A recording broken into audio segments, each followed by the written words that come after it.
I now call to order the regular session meeting of the Board of Commissioners of the City of Tarpon Springs on Tuesday, December 4th, 2018 at 6:30 p.m. And roll call, please. Mayor Alahouzes? Here. Vice Mayor Banther? Here. Commissioner Sieber, Here. Commissioner Kikta? Here. Commissioner Carr? Tonight's invocation will be given by Reverend Parkinson. Is he here tonight? If not, our city attorney will do the prayer. And if you remain standing for the Pledge of Allegiance, please. Bow your heads. Our Father in heaven, give us the power to clearly discern right from wrong. Allow our words and our actions to be governed thereby and by the laws of this land. We ask for your inspiration to strive in our endeavors to serve the public. We also ask that you direct us so that above all things, we will discharge our duties for the benefit of the people we serve. Amen. Thank you.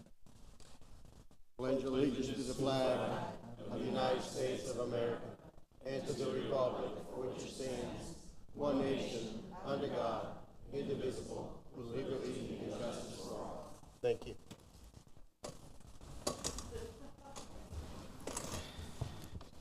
We are now going to the public comments of the items that will not be discussed tonight. If you have any comments, please come forward.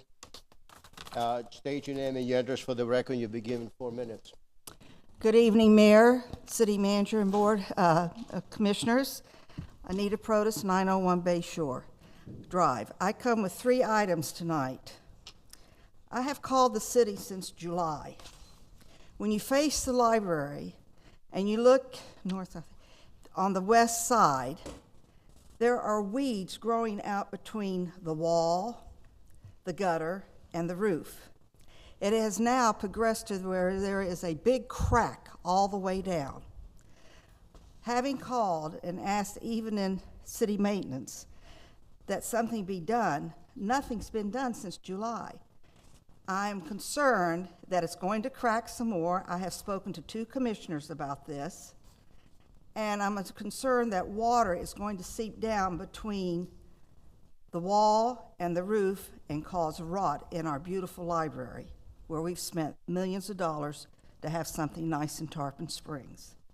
So I'm here tonight to say, since July, we need to pull that weed out of there, we need to repair it, and you need to go around the back of the building and see what's happening there. I don't know what your maintenance crew sees when they go there, but since July, they should have noticed this. And if you go look at it tomorrow morning, you will see it. When will the roof be repaired? Because I don't know if there's rain damage coming down through the roof. We've got yellow streamers in there, we've got buckets, and it's been months since that's been in there. You know, we had 2 great people in Tarpon Springs, without any questions to the city, handed over hundreds of thousands of dollars to build that library. And to me, it's a disgrace that we're not taking care of it, and these things are happening. In life, first is your family, your church, and libraries are next to that. That's where all the words of wisdom and all knowledge is there, like you have in your church, your hometown, and your families. The next thing is, for 3 years, I have been coming to this commission asking that we partake in a election committee resolution with the gentleman in Tallahassee that St. Pete, Clearwater, Safety Harbor, the county, all combined together, joined together, and hired him to help them regulate rules and regulations for elections in their communities. 3 years ago, we were trashed with signs all over the community. We are known as Epiphany City internationally. And at that time, at Christmas and Epiphany, all we saw were all kinds of election signs all around the bayou, all around the city. It was horrible. We just finished state elections. There are still signs out on the right-of-ways, and I need to ask the police chief, will we get in trouble if we pick them up now that the election's over with? Because you cannot pick up an election sign that belongs to somebody. And we need to have rules and regulations that if they come into our community, they need to come in and get their signs. I am concerned because we're already seeing billboards. Yard signs is a different situation. You have the right to put a yard sign in your yard for someone. But to put them all around town on right-of-ways, especially at Christmas time, it looks nasty. So please, let's get with that gentleman in Tallahassee who's an authority on municipal elections to get ideas. Yes, we have to pay for it, but it's well worth it. To get ideas so we can form our rules and regulations with election signs coming at Christmas time. Let's not trash our community up again like we did 3 years ago. I thank you. I can't get any answers on any of this. The election signs, 3 years. The weed in the wall since July. Please, let's do something. Thank you. Merry Christmas and a Happy New Year. Thank you. Any other public comments? Good evening. My name is Dory Larson. I live at 1846 Lexington Place in Tarpon. And I would like to talk about the National Climate Assessment that was released last week. So the National Climate Assessment is a congressionally mandated report that's released at least every 4 years on what past, present, and future of climate change means for the United States. The report is produced by 13 federal agencies comprising of the U.S. Global Change Research Program, which is a presidential initiative started by President Reagan and mandated by Congress in the Global Change Research Act of 1990. The Climate Science Special Report, billed as Volume 1 of the 4th National Climate Assessment, was released in November of 2017. And Volume 2, which was just released, outlines the impacts and risks of climate change for the United States, as well as adaptation and mitigation options. Top-line findings of the report include human activity, primarily burning fossil fuels, is causing climate change. There is no credible alternative to global warming emissions to explain the warming. Economic losses from climate change are significant for some sectors of the U.S. economy. Regarding storm surge and tidal flooding frequency, the depth and extent are worsened by sea level rise, presenting a significant risk to America's trillion-dollar coastal property market. Global sea level has risen about 8 to 9 inches since 1880, 3 inches of which have come just since 1993. We can expect at least several inches more in the next 15 years, with 1 to 4 feet likely by 2100 and as much as 8 feet physically possible by 2100. Sea level rise has already increased in the frequency of high tide flooding by a factor of 5 to 10 since the 1960s for some coastal communities. Climate change is already hurting coastal ecosystems, posing a threat to the fisheries and tourism industries, as well as public safety and human health. Continuing coastal impacts will worsen pre-existing social inequities as vulnerable communities reckon with how to adapt. Transitioning from fossil fuels to renewable energy sources will reduce the risk of climate impacts. A certain amount of warming is likely locked in, so adaptation is still going to be required. But the faster we reduce global warming emissions, the less risk we face, and the cheaper it will be to adapt. So we all need to be getting on board with addressing these issues and doing everything in our power to make sure that we are being proactive. Thank you. Thank you.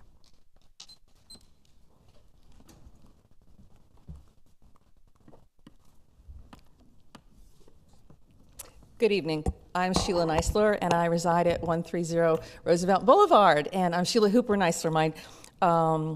The fountain in front of the library is named in my parents' honor. 'Twas 2 weeks before Christmas, and all through those out-of-town malls, Santas wandered aimlessly, seeking gifts to deck the halls. With Black Friday, Small Business Saturday, and Cyber Monday too. Yes, he's made a list and checked it twice, but who cared who's naughty or nice? Because Santa's pretty exhausted. He deserves a night out to celebrate the season and learn the real meaning of Christmas and its reason. So several local merchants have come together to create SNO, Santa's Night Out, an added bonus of food and Christmas cheer, with a canned food drive for the Tarpon Springs Fire and Rescue, to share with our neighbors dear. So come next Monday evening at Currents Restaurant to enjoy infused bourbon, appetizers, and a craft brew.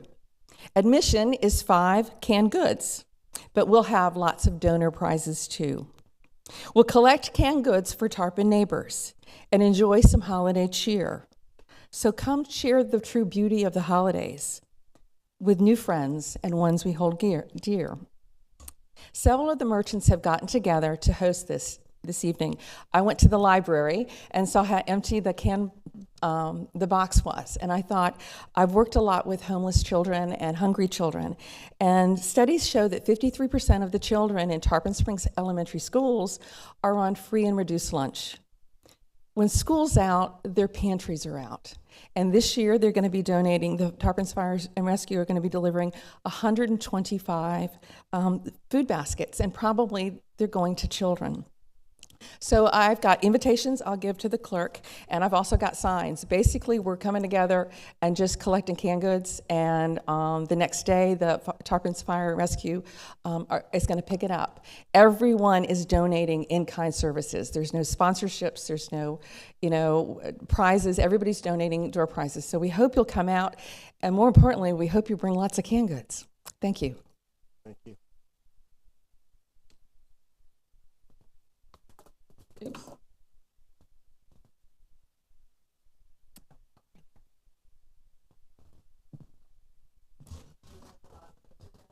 Okay. Pat Borowick, 2604 Oak Circle, Tarpon Springs. I just have a suggestion that when somebody, one of the citizens of the town, contacts you in your role as a commissioner, I'd like to suggest that perhaps if it's an email form, you just hit reply and say, received, thank you, so that the person who writes to you knows that you as an individual received what they wrote. That's just a suggestion. Thanks. Thank you.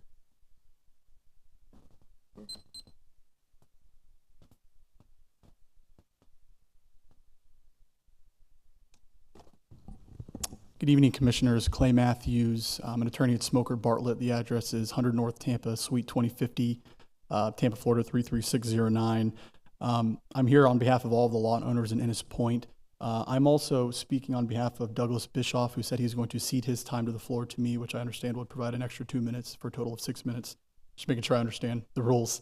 Again, I'm an attorney at Smoker Bartlett. I'm here on behalf of all the lot owners in Innis Point, and I'm here for two reasons. One, to make sure that the board is aware of a situation that's currently ongoing, and also to request your help. I'll give you some brief background facts of this matter.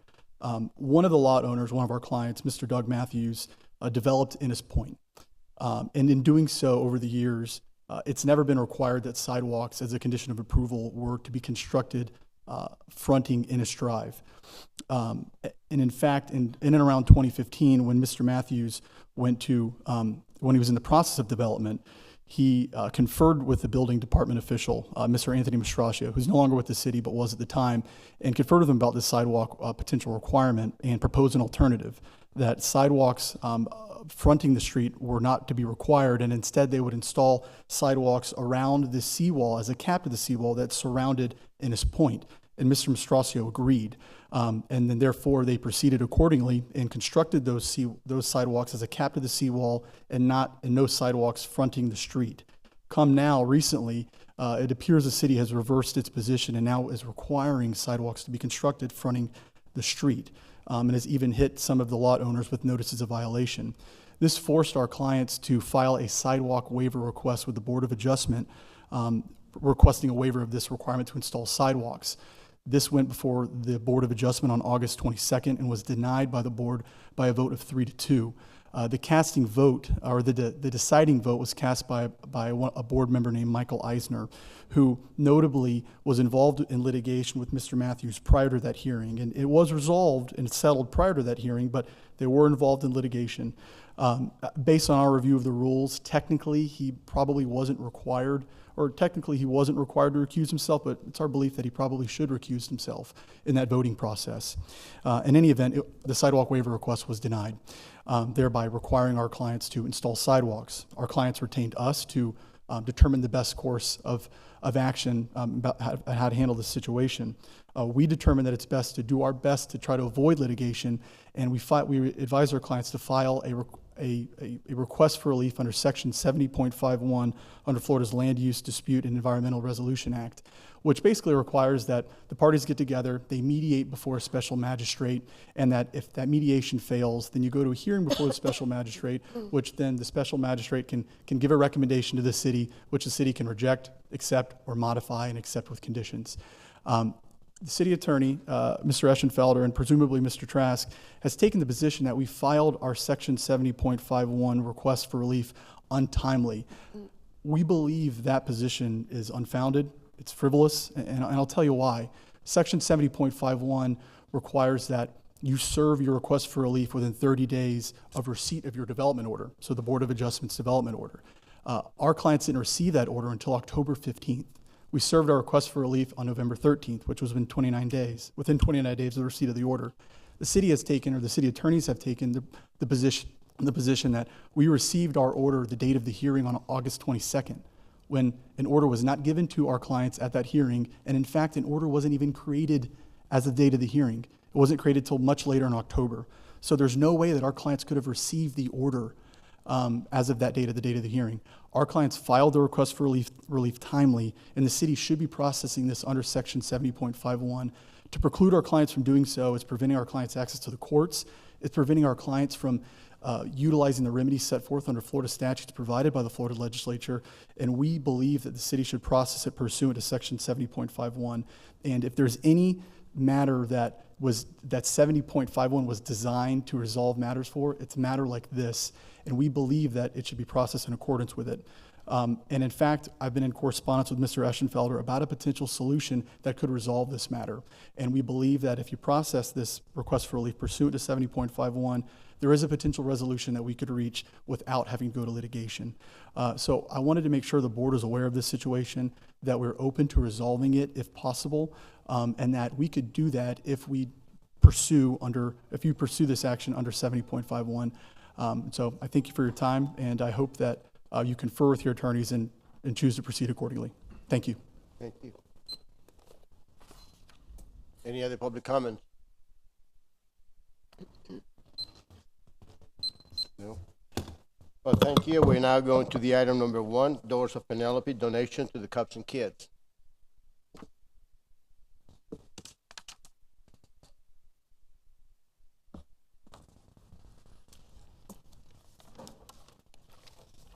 Good evening. The Daughters of Penelope were honored to have a fundraiser for Cops and Kids. I would like to thank all the daughters that were involved for their hard work and for their dedication, and also the community of Tarpon Springs, Florida, that it was overwhelming, the generosity with the donations and the gifts, and our fundraiser, which was a huge success. Yesterday, I lost a dear family member. He was a humble man and always told me on a daily basis that the simple things in life were the most important. I want to thank Officer Q, Mrs. Lewis, Robin, and their staff for providing these children with the simple things in life that make a huge difference, that sometimes we take for granted. So the Daughters of Penelope would like to present this check in the amount of $2,500 for Cops and Kids. And we want to thank you for your hard work and your dedication. And God bless the whole staff. Is Officer Q here, or anybody from the staff? He's here. Want to go there too? Okay, no, you go.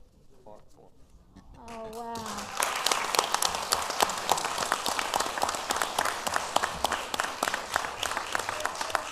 Raul, he's the main spokesman.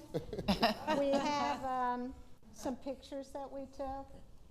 These kids had so much fun, and they danced their hearts out, and we did along with them. And here's the check, Officer Q. Thank you for everything. God bless y'all. Thank you. You're welcome.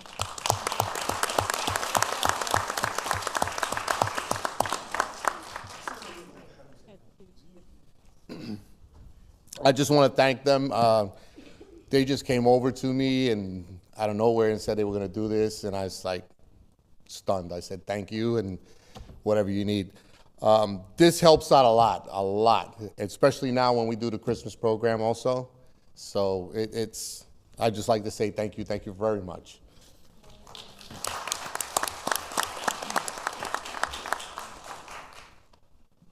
Ms. Margot Felig, I would like to thank you for the generous donation to the Cops and Kids from the Doors of Penelope. The Doors of Penelope are known to be generous in promoting the principles of Hellenism, which is what democracy is all about. Also promoting education, philanthropy, civic responsibility, family, and individual excellence. You guys are doing all that, and thank you so much for being so generous. Thank you. Are there any commission comments? Vice Mayor Pem. I just want to say thank you, and also thank you for keeping this, charity in town. I think that's very important when we look at organizations in Tarpon Springs or to support that. Another basically charity is helping another one in Tarpon Springs. I believe that I believe that's special, and there's pretty much no more group that's more deserving than Cops and Kids. So thank you very much. Commission Kick. Thank you. And, I just want to thank you all as well for remembering our Cops and Kids program, because it is such a great program in our community that started many years ago, of course, by, Mr. LaCouris here. But it's an important program to help with after-school care for children and just to keep them on the right track throughout the year. So this is just a great honor for them. And again, thank you. I'm sorry I missed the party. I didn't realize there was a party. But it's just so wonderful that you keep our, kept our children here in town in mind. And I do appreciate what you've done for them. Thanks. Yes, I want to thank you, Daughters of Penelope. My mother was a daughter of Penelope in Sarasota, so I know how hard you all work to raise money, not only for the church, but and it's wonderful that you raise money for the Cops and Kids who are well deserving of any kind of help. So I just want to thank you again, and nice to see you all. Keep it going. Thank you for your commitment to our great town of Tarpon Springs. Really appreciate it. Thank you. Are there any public comments? Any of the members of Doors of Penelope wants this? No? Well, thank you so much. Merry Christmas to you. Thank you. We are now going to the item number 2, which is Florida Hospital North Pinellas, an update. Jason Dunn. Thank you, Board of Commissioners. Good to see everyone. We had a big day today. We cut the ribbon on a Healthy Hop program. So thank to each of you for coming in and being there today. It was an exciting day. So fitting way to end today by giving each one of you an update on what's going on at the hospital. So let me kind of go back in time, and just would like to thank the board as well as the citizens of our great town for voting yes on one. It passed, the lease extension passed, and so it was overwhelmingly supported. So I just would like to thank everyone for your support because it does allow us to do great things and for many, many years to come. So thank you so much for all of your support if you supported that. Thank you as well, commissioners. So tonight I'd just like to give an update on some of the exciting things that are going on at the hospital. And it's not my hospital, it's your hospital. It's our community's hospital. And I just want to tell you, I'm honored to be the president and CEO of this hospital because the people we have, the culture that we're bringing and that we have established here is really tremendous. And I can't say how humbled and honored I am to lead this hospital out. So I want to just update not only you all, but those in attendance tonight in our town, our citizens, on really the great work that's happening there. I believe that the next 2, 3, 4, 5 years are the brightest days in the hospital's history.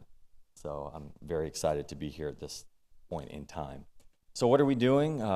First of all, starting in January, we will be renovating the interior of the hospital. So for those of you who have been to the hospital, this is something that's needed, something that we've looked forward to doing for some time. So we're looking at renovating floors 2, 3, 6, 7. We'll have new nurses stations. We'll have new flooring, new bumper guards. We'll have new wayfinding, signage. When you come in the hospital, it will feel like a new hospital. We'll also renovate the lobby area as well. I'm very excited about that work. So first project that we're working on starting in January is the renovation of the interior space of the hospital. From there, we go to the ER expansion, and something that you all have supported 3 years ago and the community supported, and we will be breaking ground late spring. Believe me, I'm trying to expedite that as best as I can, but we just ended the schematic design phase, and now we're going into construction documents, and we'll be bidding the project out and permitting. And for those of you who are familiar with construction, it takes time to get there, and so I'm trying to do all I can to expedite, but we are in the construction document phase, and so looking to break ground late spring, and that is our goal. It's an $18.5 million project.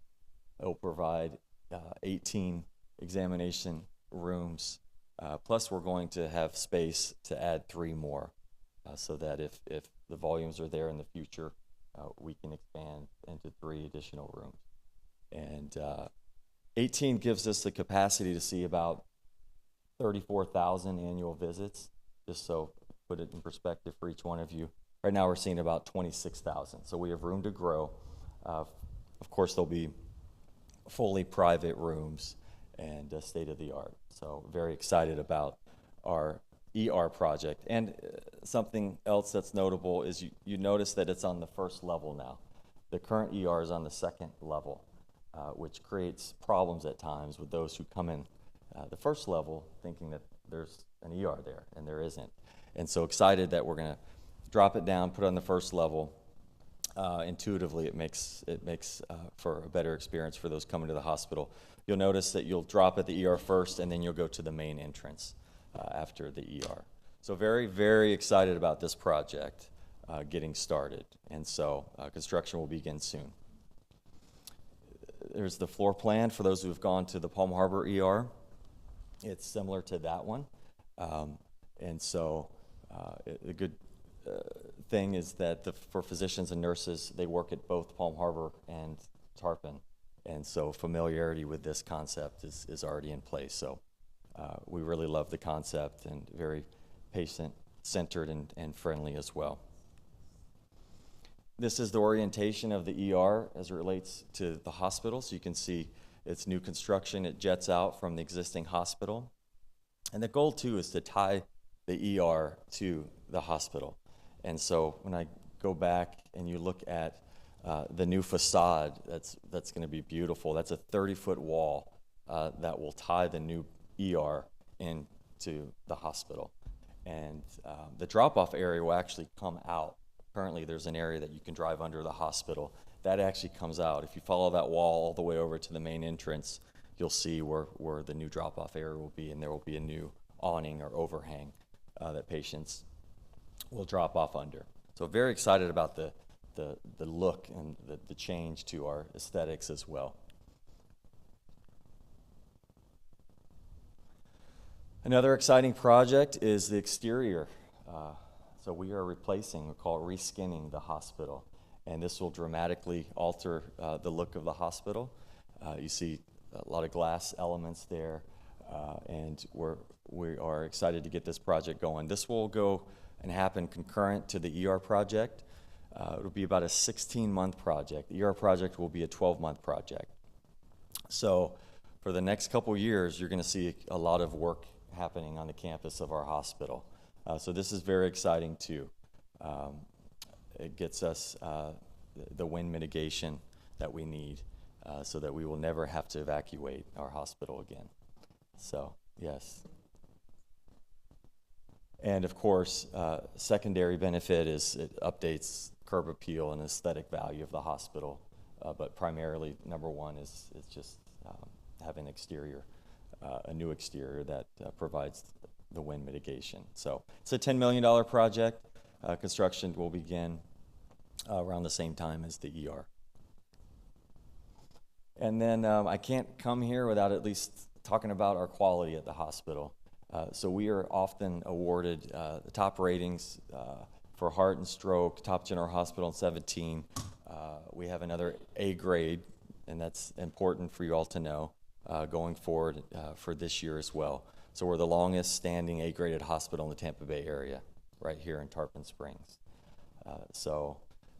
Just want to get the word out about that, and a 4-star rating. Worked very hard on our quality over the past 7-8 years.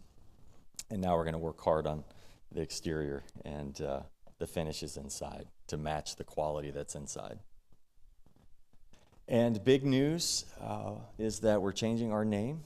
Of course, this is not an acquisition. This is just us unifying our name across the country and across the state of Florida. So Florida Hospital is going away, and we will be Advent Health North Pinellas. So very excited about what this means to our community as well.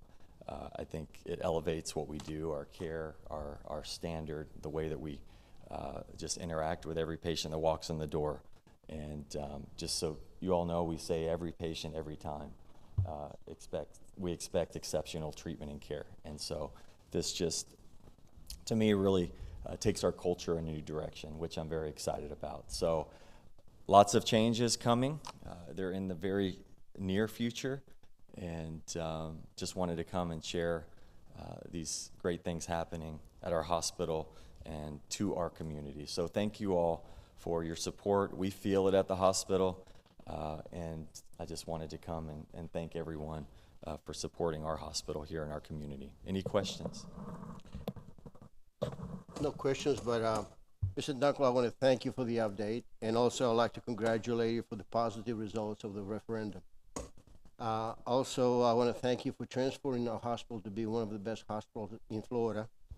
And I'm looking forward to continue working with you to provide more services to the people of Tarpon Springs, just like the transportation for seniors that we started today. That's right. Thank you for That's everything right. you do. Any commission comments? Vice Mayor Pell. Thank you. Thank you, Jason. I know I'm one of the hospitals, big fans, obviously, and I appreciate all that you all do.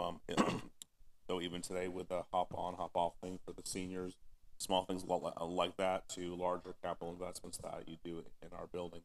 So I appreciate that, and I emphasize all the time that having a quality hospital is part of a full service city. We need to do all that we can to maintain that. I think the residents have given that green light definitely in the referendum. So thank you. Thank you. Congratulations on the yes on one. I think that this is hopefully people understood how important this hospital is to our community, and you've been, ever since the Adventists have come into the community, you've really became a partner with us, and just what you've put into it already shows that you're here long term, and what you're proposing, and long time coming with a new ER. So we've talked about it for years. So I can't thank you enough for that. The hospital had some hurdles, some reputation to overcome, but it seems that your group has done that.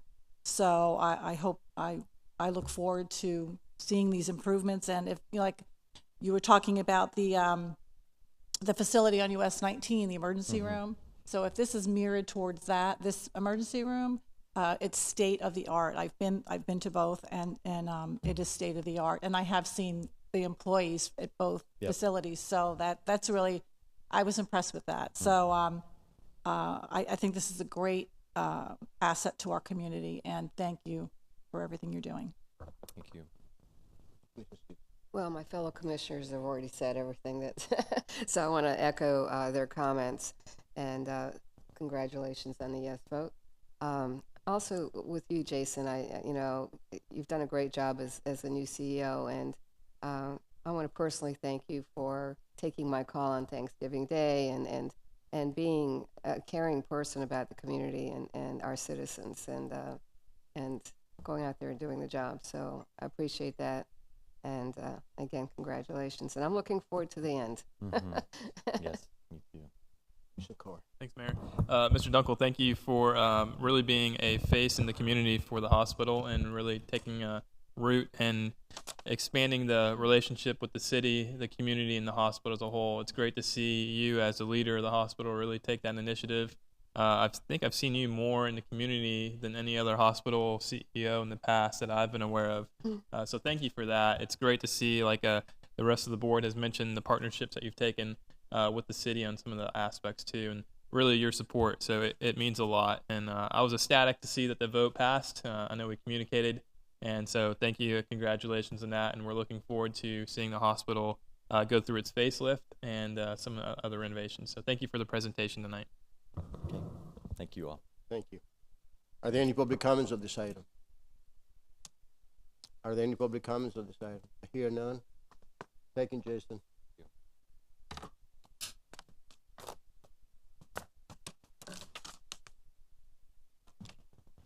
We are now going to the item number 3, which is the water and sewer impact fee study by Eric Crowd and Ron Tarrant. Good evening, Mayor, Commissioners. While Eric's getting set up here, I just wanted to say tonight is we have Eric Rao with Stantec to present the water and sewer impact fee study. And also just an FYI, agenda item 14 tonight is a first reading of the ordinance related to the revised water and sewer impact fees discussed in this presentation. And with that, I'll give you Eric. Good evening. For the record, my name is Eric Grau. I'm with Stantec Consulting Services, and I'm here to present the results of this year's water and sewer impact fee study. So starting at the ground level, what are impact fees? Well, they're the mechanism by which growth pays its own way. They're fees exclusively charged to new construction to fund the capacity-related infrastructure investment that the city has made to be able to support or to provide service to that new growth. It cannot exceed, the fee cannot exceed 100% of its underlying cost basis. So in other words, the impact fee can be less than full cost recovery or full cost recovery, but it can't exceed the 100% or full cost recovery of the underlying costs. It's calculated as $1 per unit of capacity. It's basically, it's taking it's based upon the value of the existing system asset as it sits today, and or any future capital investment required to provide service to new growth, and the capacities of that existing existing system, as well as any capacity that might be added per the CIP in order to address or to provide service to that new growth. And also, we developed these fees recognizing a credit for debt service. Debt service is something that's recovered in user fees, and so one day when the new connection has connected to the system and they've paid their impact fees, we don't want to double recover on the debt service that they would be paying in their user fees, so we recognize a credit for that. We have, there are 3 general methodologies, alternative methodologies for calculating impact fees. The first is the buy-in method. That would be appropriate in a system where the existing system has sufficient capacity already in place and ready to serve new growth. The second methodology is the incremental cost method, which would be appropriate for an existing system that is tapped out in terms of available capacity to serve new growth, but has within its CIP planned infrastructure investment necessary to provide service to that new growth. And then the third methodology, which is what's been employed in the past for the city and we continue to employ, is a combined methodology, where we have an existing system that has the capacity available to serve new growth, but it's extending the system out to where the new growth is going to be, that is included within the CIP budget. And so generally speaking, the way we would calculate an impact fee is taking the value, under the combined method, is taking the value of the system as it exists today. We take the replacement cost new less depreciation value of the system.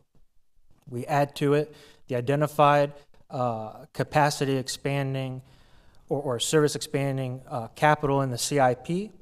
We've deducted out any grants or contributed capital. It may have come maybe from a developer, as that's not really part of the city's costs incurred to put in that infrastructure. And then we take that net number and divide it by system capacity. Gives us our unit of our cost per unit of capacity, and then we have our debt service credit that we net off of our impact or of our fee per equivalent unit, and then also not shown up there, but we've also in the past and continue to apply a 5% allowance for contingency and that's what I'm looking for. Contingencies and for contingencies. I apologize. I can't tell what my shorthand says. So currently, the impact fees in place were last reviewed in 2013. They were reviewed by Burton and Associates. Since then, Burton and Associates has been acquired, and we are now Stantec, so we're the same consultants that have been working and reviewing the impact fees for the city. In 2013, what was approved was a water impact fee of $2,070 and a sewer impact fee of $1,391 for a total of $3,461. But per the city's ordinance, each year the impact fee is adjusted consistent with the Engineering News Record Construction Cost Index. And this is a widely accepted measure of the change in cost for construction materials, the type that would be used for a utility capital project across the nation. And year over year, that increase on average since 2013 has been about 3.3%. So when we apply those annual changes per the ENR Construction Cost Index, that brings us to our fees that we have today, which for water is $2,408 per equivalent residential connection, and for sewer, $1,618. So on a combined basis, just over $4,000 per equivalent residential unit or connection. And I'm just going to take a step back for a second. So as I said, we've been conducting these reviews every 4 to 5 years for this city, and as such, we every time, and it's no different this year, we evaluate the methodology in place to ensure that it still makes sense for the city given its current situation. And based upon our evaluation this year, we see no reason to change any of the methodology that's been employed in the past. We reviewed the assumptions, and those assumptions have still maintained. They're still good assumptions. And so the fundamental difference between what was conducted in 2013 versus today is we now have better, more current system costs. Also, I should say that there's been no incremental capacity added or taken away from the system since 2013. So truly, the main difference is the underlying cost basis. And so for our existing system asset basis, we had fixed asset data provided by the city through 2017, and then we escalate those. Well, first we net off depreciation of each of those assets, and then we escalate that net book value to current day dollars using the Engineering News Record Construction Cost Index, and then escalate it again to today's dollar, 2019, assuming a 3% escalation. On the CIP portion of the fee, what's included on the water side is about $600,000 for expansion-related assets having to do with the alternative water supply project. But the rest of the capital projects are for expansion of the transmission system and reclaimed water system.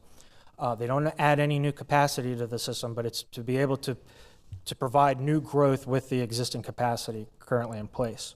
On the sewer side, the cost basis on the CIP side is just the extension of the transmission and reclaimed water systems. And so up here we just have a summary of our results. And I know it's hard to see, so I'll just summarize it even further. For the water impact fee, the total costs under the combined method for the system is $63.3 million. Again, that includes our current value of the existing system, our CIP that has been identified as expansion related through 2023. We've netted off grants, contributed grants, and we've added in costs associated, at least for water, associated with the 2013 A and B revenue bonds. So that gives us, for the water impact fee, a cost per ERU of $3,914. If we net off our debt service credit, as well as our 5% allowance for estimation, that was the word, and contingency, at full cost recovery, that gives us a proposed fee of $2,253. That represents a $155 decrease from the current fee, or a 6.4% reduction. On the sewer side, we didn't have to worry about the debt-related costs or credits because there is no debt in the sewer system. So the current, so the updated value of the sewer impact fee, or the sewer system, sorry, is $31.4 million. Gives a cost per ERU of about $1,650. We net off our 5% allowance for estimation and contingency, and that gives us a cost per, at full cost recovery, that gives a total proposed fee of $1,570. It's a $48 decrease, or 3%. On a combined basis, we're looking at a fee of $3,824, a $203 decrease, or a 5% decrease. And then finally, we, as part of this study, we update a local survey of your neighboring communities and the impact fees that they charge. These are the impact fees for water and sewer in effect as of October 1st of this year. And this is for one equivalent residential unit or equivalent residential connection.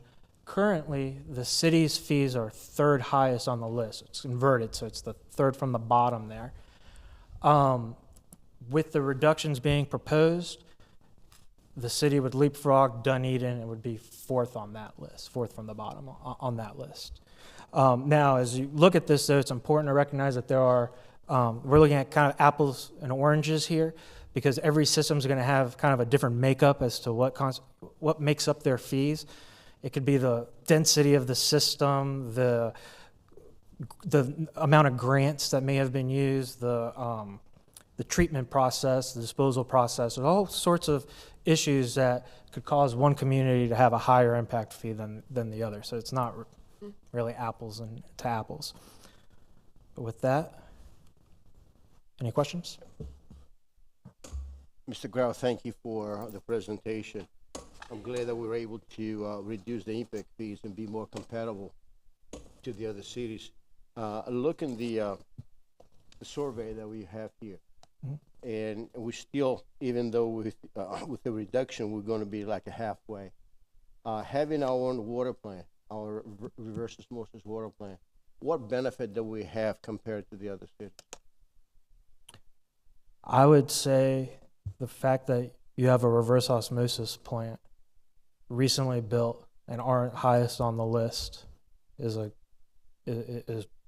good sign for the city. It's a very expensive treatment process. It's much more expensive to treat brackish water than it is to use like a lime softening treatment process for fresh water, which I believe is what the city did in the past, as well as from purchasing from the county. And so I would say that's one benefit right there, is the fact that you're no longer dependent upon the county for your source of supply. So you see that in the future there will be more reductions coming, knowing that we have our own water system? Yeah, I think it's a function of the cost. There are a lot of different factors. See, each year the city adjusts its impact fees based upon the change in the construction cost index. And so, for instance, this past 5-year period, that average increase was 3.3%. Well, when we did the study in 2013, a significant portion of the cost basis of the impact fees were projects in the CIP. On the water side, they included all of the alternative water supply projects. As time passed, we now have embedded in our cost basis the actual costs of those projects that were budgeted in the capital improvement program. Also, how the specific assets may have been classified by functional component. Now it's based on reality as opposed to a budgeting basis previously. So we have a more accurate, or I would say a more representative value of the system, because now it's based less on budget and more on actual expenditures. And so really then now it's a function of where is the system in its in its life cycle. If you have a more mature system, there may be a big chunk of costs that fall off due to depreciation, which would cause the escalation in the cost basis to grow at something less than the ENR construction cost index. I would suspect on the water side that you're not necessarily going to have so much of those existing system assets depreciate away, because a lot of it has to do with the alternative water supply project that was just built. So, all right, does that answer the question? Thank you. Mr. Silver, you got a comment? No comment. Thank you very much. Welcome. Mr. Farr? Thanks for the presentation and going through the methodology.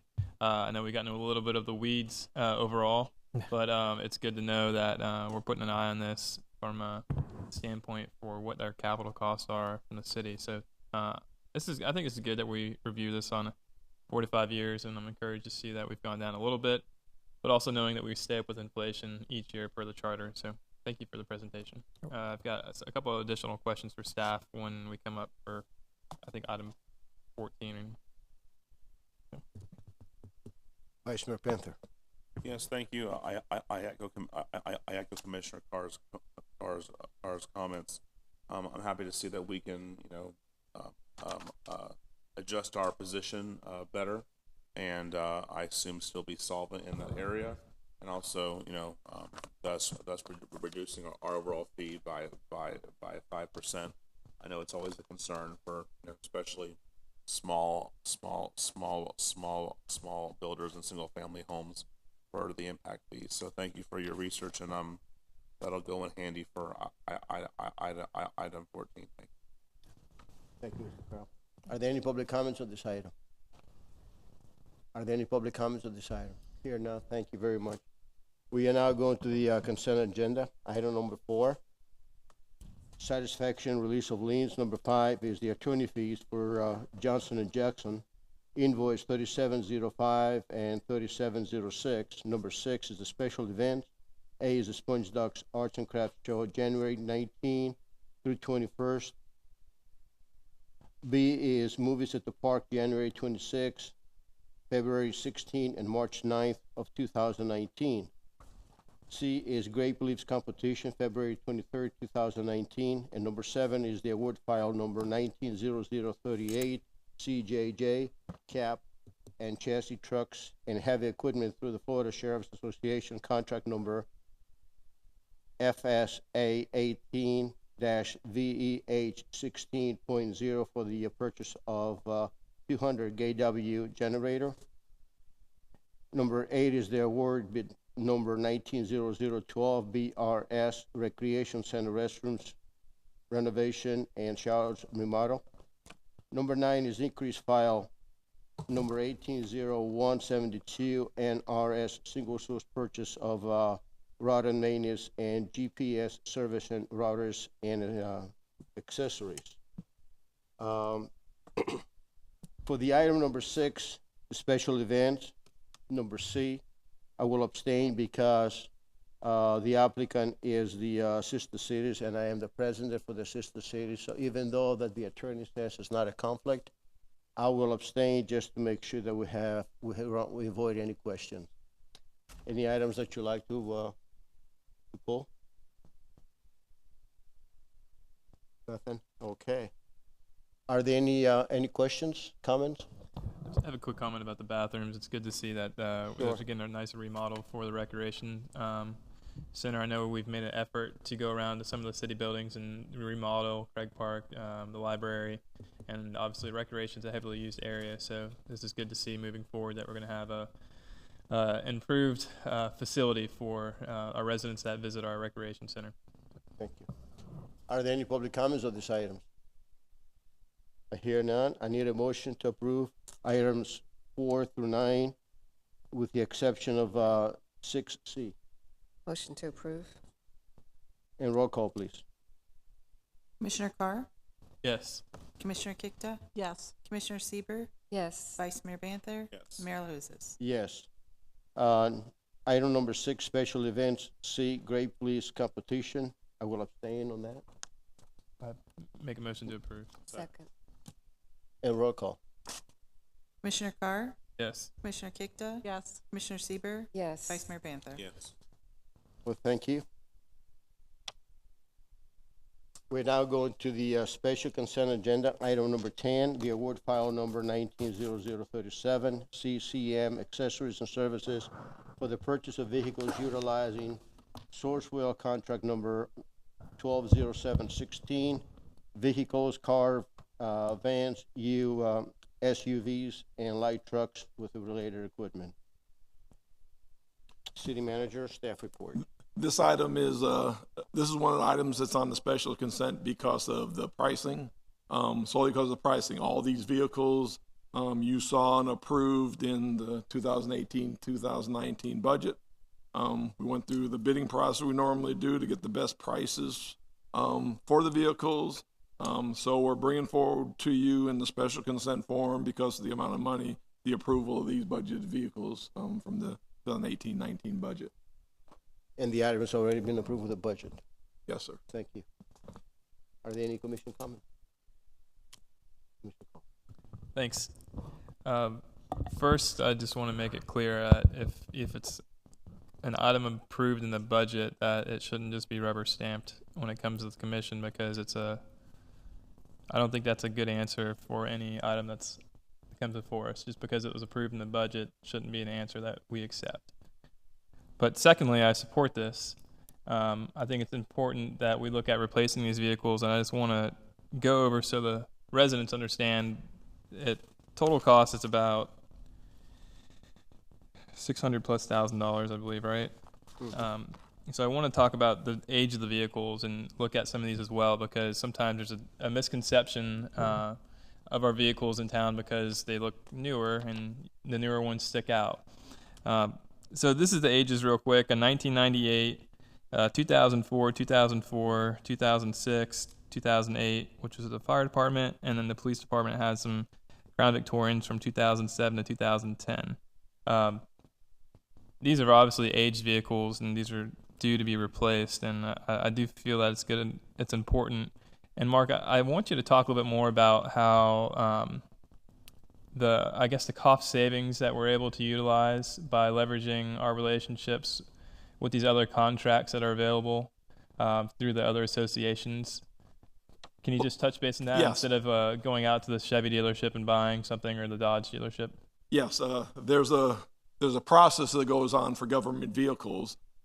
It's a good process because obviously, and the reason we try to get this in before the first of the year is everybody's going to be ordering vehicles from these sources. So by these people going bidding, for instance, I think the one example, a $50,000 vehicle, we're going to get under these pricings for $30,000 because obviously the bid goes for the whole state. So by sheer volume, by doing a process such as this, instead of going to a Chevy dealer, you're dealing with people from all over the place buying these vehicles.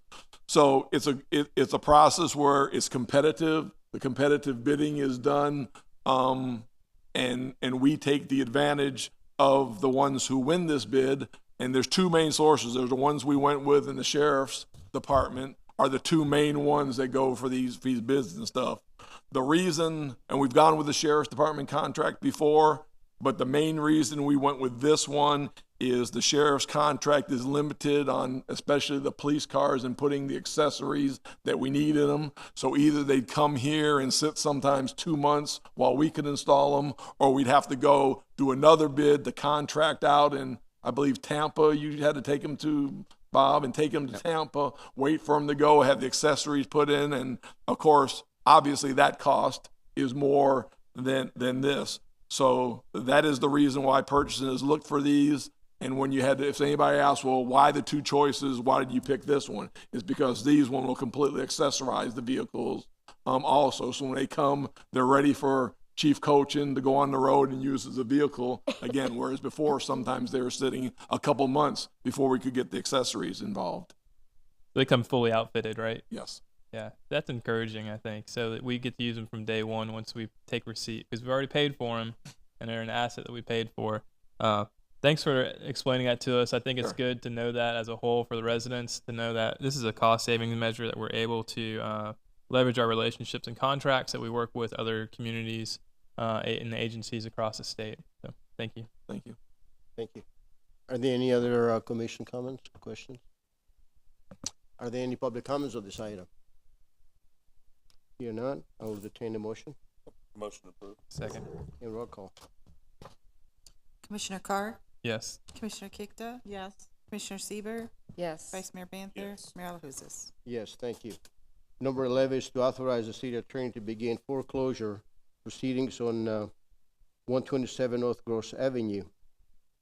Before we go to staff report, I'd like to ask the city attorney if he has any you can share with.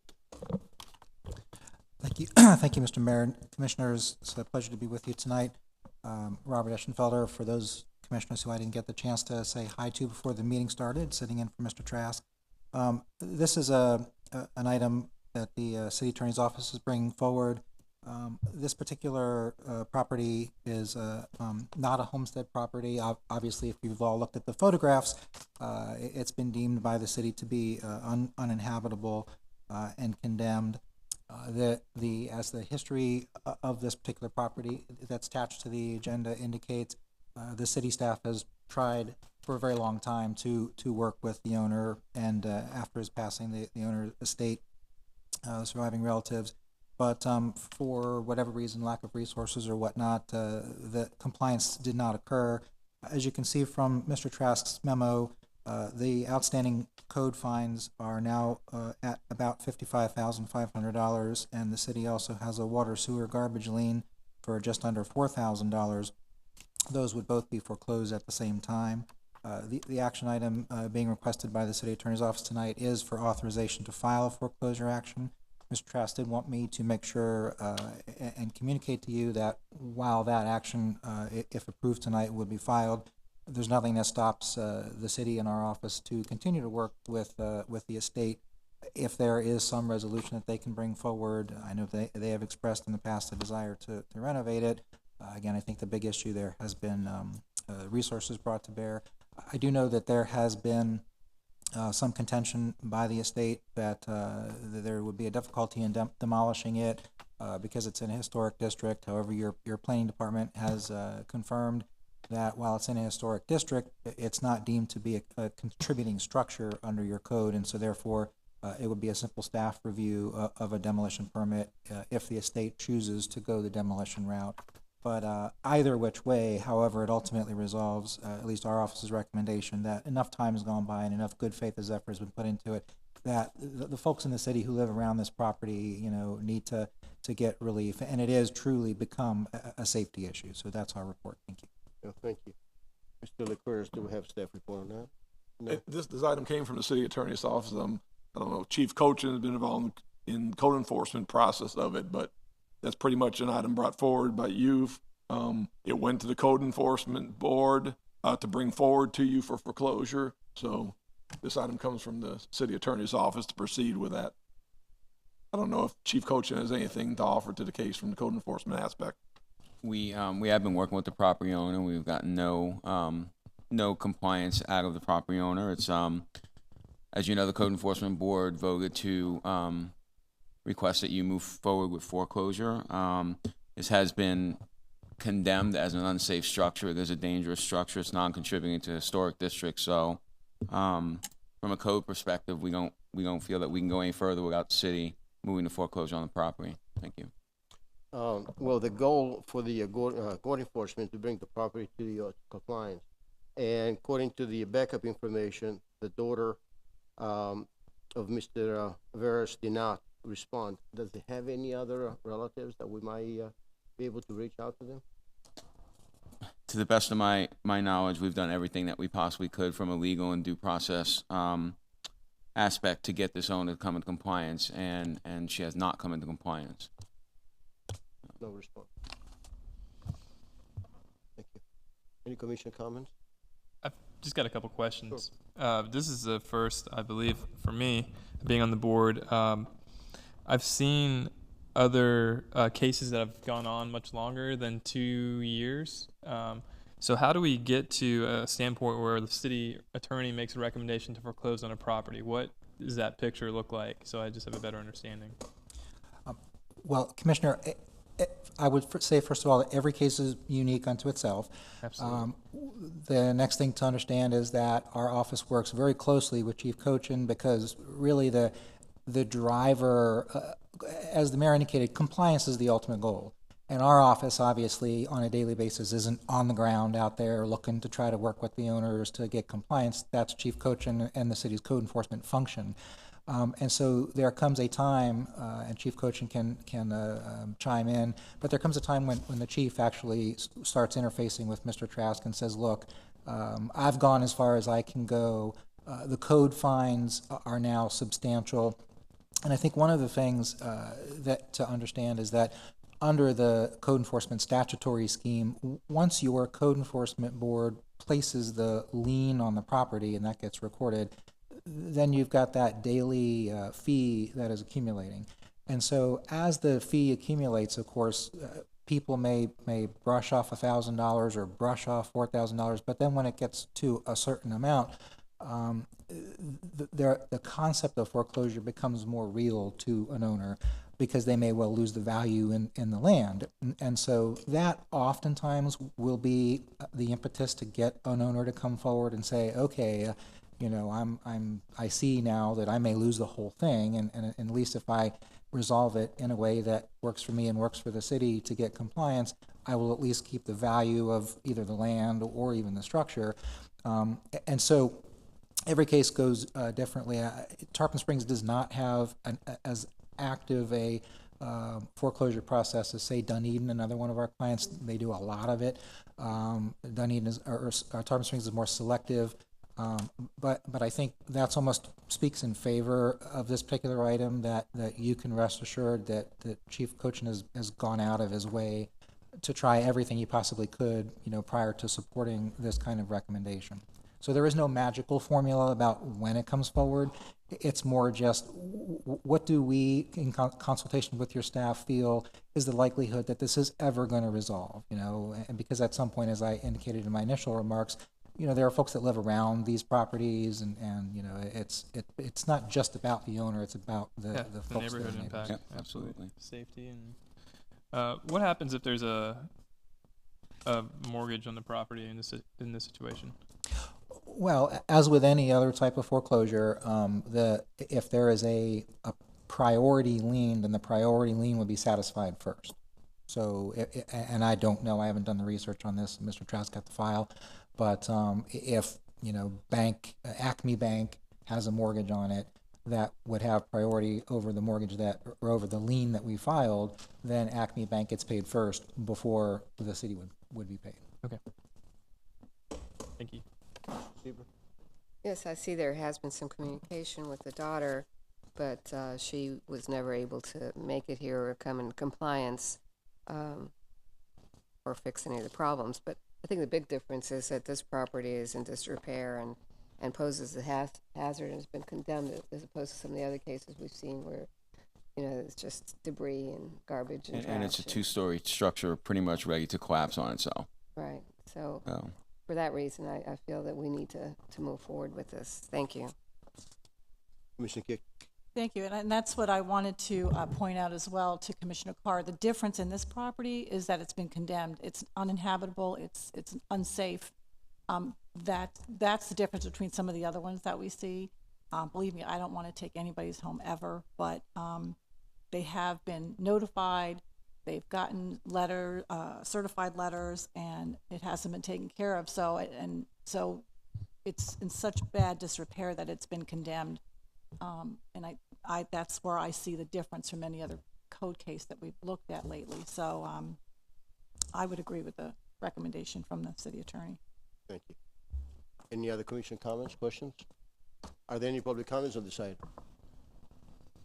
Yeah, none. The chair will entertain a motion Motion to approve. and roll call. Commissioner Carr? Yes. Commissioner Kikta? Yes. Commissioner Sieber, Yes. Vice Mayor Banther? Mayor LaHousas? Yes, thank you. Mayor, I've got a comment, if I may. Sure. I think if this is a unique situation, I think tonight, and I think we should start looking at this more often for some of the bank-owned properties that come before us, because we've struggled in the past with bank-owned properties that don't want to be compliant. And I know they've come to us and asked for basically full reduction of their liens. And this could be an alternative to really force their hand to either clean up the property quickly or have to really pay up, because like we've mentioned before, on the rest of the board mentioned, I believe, is that this is having an effect on the rest of the neighborhoods. And they could sit with a bank owned for like 5 to 7 years, and the grass is a mess, and there's all types of different things that are going on. So if there's an opportunity, obviously I've been a pretty big advocate on encouraging the city attorney's office to come up with a better process, which I believe we have been doing over the past few cases. So I would like to thank them for that. But if there's an opportunity to strengthen the city's case against bank-owned properties in Tarpon Springs, I think we should go ahead and do that the best we can. Thank you. Thank you. We're now going to the item number 12, which is the revised Board of Commissioners meeting dates for March 2019. Mr. Leclerc. Obviously, we have an election on one of our meeting nights, March 12th, and obviously we can't meet on that. I sent y'all my recommendation, which I'm bringing forward tonight. Both these meetings, which I'm proposing, be on March 19th and March 26th. Both of them will be very short meetings. Those meetings in March of an election usually is just finishing up business and odds and ends, so they should be very short meetings and not much substance to it. Instead of moving it during election time, looking at all options and schedules, my recommendation is our March meetings be held on March 19th and March 26th. Support that. Any commission comments? I don't have a problem with it. Are there any public comments on this item? Need a motion? Motion approved. Second. Roll call. Commissioner Carr? Yes. Commissioner Kikta? Yes. Commissioner Sieber, Yes. Vice Mayor Banther? Yes. Mayor LaHousas? Yes, thank you. And now we're going to item number 13, the roundabout site design for the NIAID. Staff report.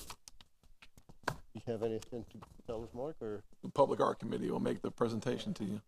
Good evening to the board and to the mayor. I am Sherry Orr, the chair of the Public Art Committee.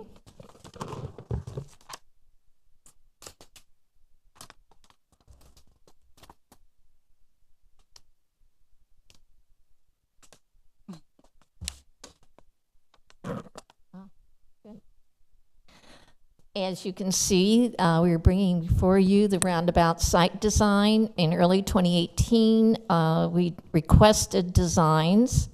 Today, you're going to see two that you need to decide if you would like to have one of these. These are for the NIAIDs, the 4 ladies, and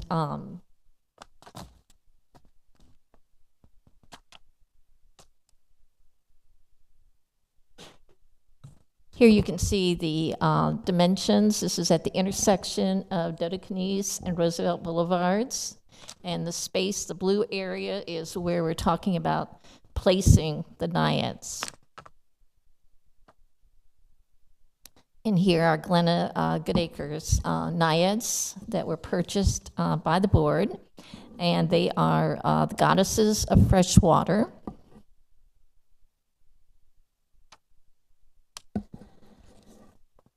As you can see, we received 8 roundabout site design submissions, and they were narrowed down to 2, which you're going to see tonight. Both artists were interviewed by the Tarpon Springs Art Commission. James Gebert, a Minnesotan with a winter home in Sarasota, and you will see his vertical design, and Haifa bin Kadi, a New Yorker, submitted a horizontal design. Both artists estimate about the same amount for the design and installation, including materials, shipping, and labor, between $26,500 and $28,000. These are estimates only. A final quote will be provided after the artist is selected. Site prep costs, such as removal of existing decorative concrete and extension of electrical wiring, is additional. Both of these candidates have worked with cities in designing projects, so they are accustomed to all of the requirements.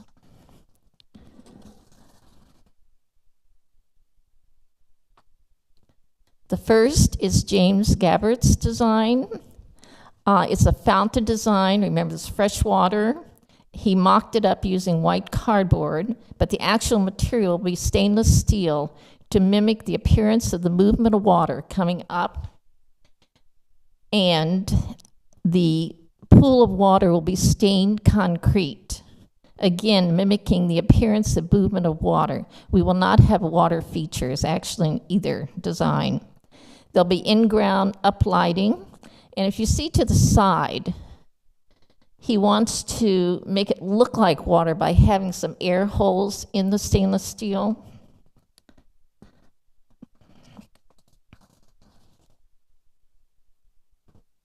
And here's some other designs that he has done for cities. This is for the city of Eden Prairie in Minnesota. And you can see he has experience in large projects using stainless steel. And again, you can see the movement. He has another project that he did for the Mercy Hospital in Coon Rapids, Minnesota. And this is both bronze and stainless steel. So that is the one artist. The next artist is Haifa bin Kadi's design. Bin Kadi's design places the naiads in a swirling water mosaic signifying the mix of salt and fresh water, the Ant Claude River and the Gulf coming together at the sponge docks. A Greek key border and additional lighting from above completes the design. And you can see she would do the mosaic and then have the naiads placed around it. Here are a couple of our other projects. The Migration of the Eel in Yonkers, New York. And a work called We Are Connected in Yonkers, New York.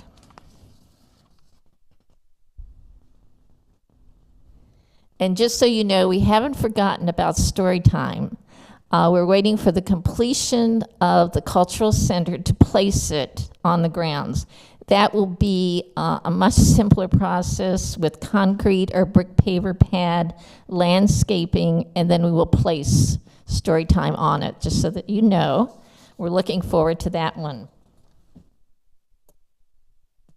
So the question tonight is that we're going to ask you to select a design that you think best suits the roundabout site and the Goodacre Naiads. Either Gabert's vertical design made with stainless steel, or bin Kadi's horizontal design with a mosaic.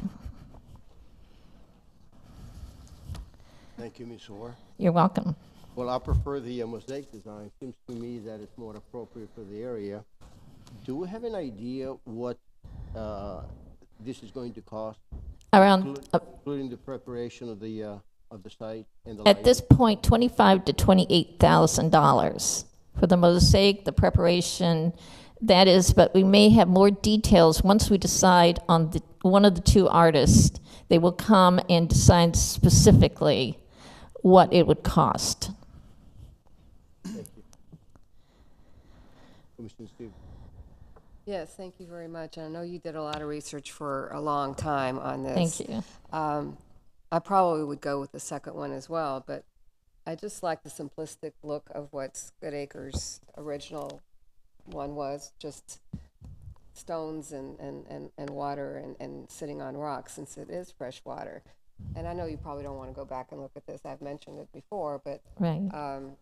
I prefer that natural look with the pebbles and the water as far as what I think would be appropriate for this particular project. Yes.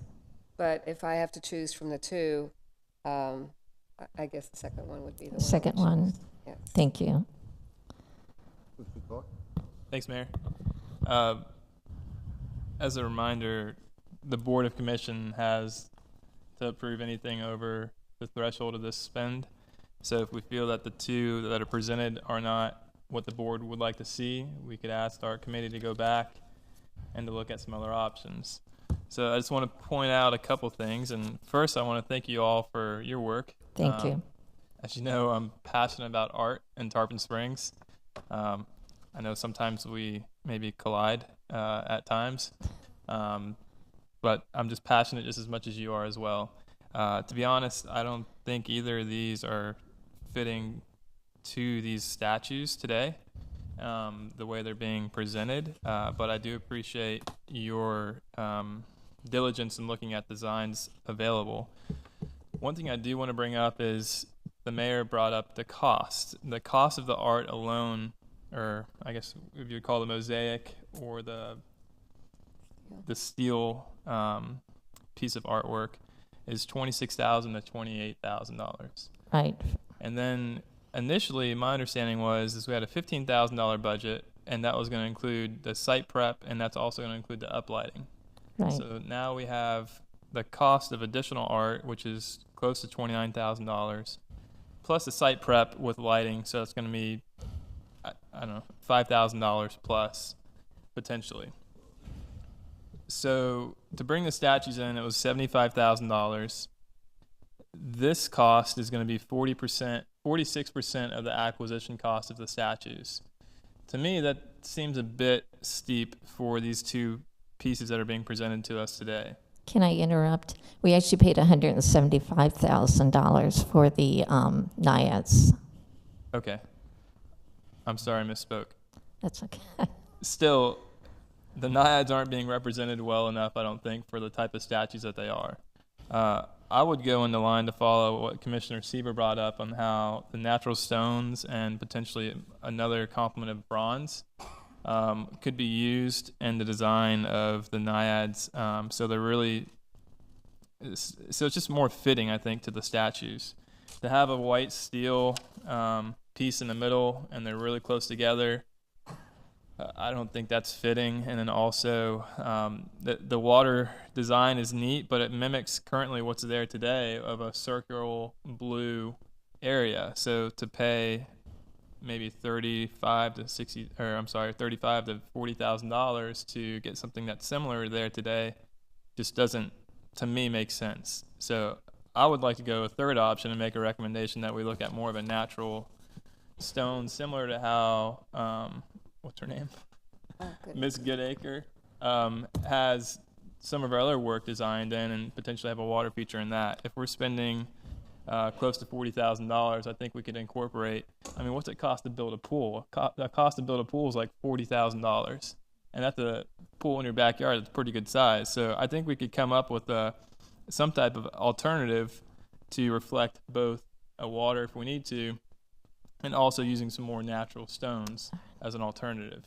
But I'll leave it up to the board. I'm not going to vote on either of these because I don't think either of them are appropriate for these statues and also appropriate for the area where it's at. Thank you. Vice Mayor Penn. Yeah. Thank you for all your work. As I Thank was you. saying, I have no like artistic taste or opinion really, so I appreciate the board. I'm serious because I lean upon you all because you all are educated in this area.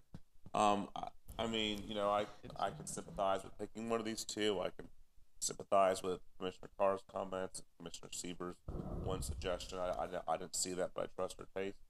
But I mean, if I had to pick, I'll pick the blue one. I guess that's the second one. But you know, it's whatever the board wants, and I just like to see this get done. I wouldn't call it a complaint. My only suggestion, I think you all have done this, is we need to expedite how we implement public art. We need more of it. It needs to move as quickly as possible. Yes. I really like all the different bike racks around town. Thank It's you. really cool seeing those. You all did a very good job with that, and I appreciate that. Thank you. So I want to see more of it, and as quickly as possible, as long as we're obviously, protecting our, money and everything. But I believe these are paid for, correct, with the public art fund. Yes. Yes. So that's essentially a tax, right? We have on the developers, correct?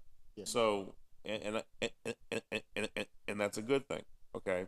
But in light of that, we need to make sure we do this quickly and we spend it appropriately. So I'll vote for the second one, the blue swirl thing. But whatever the board wants is fine with me. Thank you. Commissioner Kick. Thank you. Again, thank you for your work, the whole committee. Oh, you're welcome. Yes, thank you so much for everything. I know it's time consuming. It just takes some time and thought, and I know you've all put so much thought into public art in our community. I think it's very important that, and we continue. The funds are there; they're available. So let's continue with the public art. I like the second option because it signifies, the mix of the salt and fresh water, and I think that's perfect for these statues, and plus our community. We have a mixture of salt and fresh water. I think this the whole thing kind of goes together. So if I had to choose out of these two, I would choose the second option. Thank you. Thank you. Okay. And if we get an approval, they can start working on this after the first of the year and have it completed by the spring. Yes, sir. Yes, sir. Thank you for all the work that you do, and thank the whole committee for working so hard to come up with all these ideas. And I'm very appreciative of all the hours that you spend working to beautify our city. I'd like to hear from the public, so I'm going to go to the public comments if we have any input. Mayor, can I make a quick comment? There's somebody's coming. Okay. Yes, ma'am. Commissioner Carl, go back. In a minute. In a minute? Yes. Lucianne Robinson, 948 Bayshore Drive, Tarpon Springs. With all due respect to the Public Arts Committee, whose work I so admire, I question the whole concept of adding art to an existing artwork. Art, a piece of sculpture like the Naiads, is a work of the imagination. It's the imagination of the artist and of the beholders. The Naiads are celebrating water. I don't think we serve the Naiads as a work of art any justice by thinking they have to be added to. I think it's gilding the lily, and I think it devalues the Naiads as a worthy piece of art. I would not support anything other than a nice space, perhaps some welcoming landscaping outside the perimeter of the artwork. Thank you. Thank you. Any other public comments on this item? I hear none. Commissioner Corey had a comment. Yeah, I just wanted to remind everybody too, like, this is about $40,000 that we could use on another project in the city as well. That we spent a significant amount of money on the statues on the west end of the Sponge Docks, which was nice to see. I think I was the only one that voted against it at the time. But there still prevents us from doing some other projects with $40,000 if it's uptown, if it's at our parks, if it's along the roadways, if it's out at Sunset Beach. Like, that is one or two other projects that we're not going to be able to do, although there's more funds in the art fund still. But just to think that what other alternatives do you have for that $40,000 potentially? Thanks. Thank you. I'd just like to add something. I appreciate your comments because, unfortunately, I love what you guys do, but I felt the same way because the way Mrs. Goddard, Goodacre shows it as just on pebbles with sitting on rocks in a very natural setting, because they are freshwater goddesses and not saltwater goddesses. And so to me, the blue water with, mix of salt and fresh doesn't quite go, I think, with what she was thinking when she, conceived of this idea and did these statues. So I will go with what the board suggests, but I would probably not go with either one of those if it was my own choice. I would like a more simpler, where the art is actually appreciated and not art with art, like our citizen said. Well, looks like it's time to entertain a motion. I'll make a motion. First, second, or go back to the drawing board. Yeah, I would like to make a motion that we go back to the drawing board right now and look at a more simplistic natural rock use similar to what could complement the bronze statues, similar to how some of her work has been used currently in her book with the naiads. Second. We have a motion and a second, and roll call, please. Commissioner Carr? Yes. Commissioner Kikta? Yes. Commissioner Sieber, Yes. Vice Mayor Banther? No. Mayor LaHousas? No. Guess we'll go back to the drawing board. Sorry. What I would suggest to Commissioner Sieber and Commissioner Carr, if they get with the committee and give them the ideas and share the book that you have. Oh, the book came from them. Yeah, so we don't wait till the last That minute. is their book. Okay. And I really love it in the book, so that's why I'm drawn to that. Diane. Again, I want to thank you ladies for the hours that you spend on this project. Thank you so much.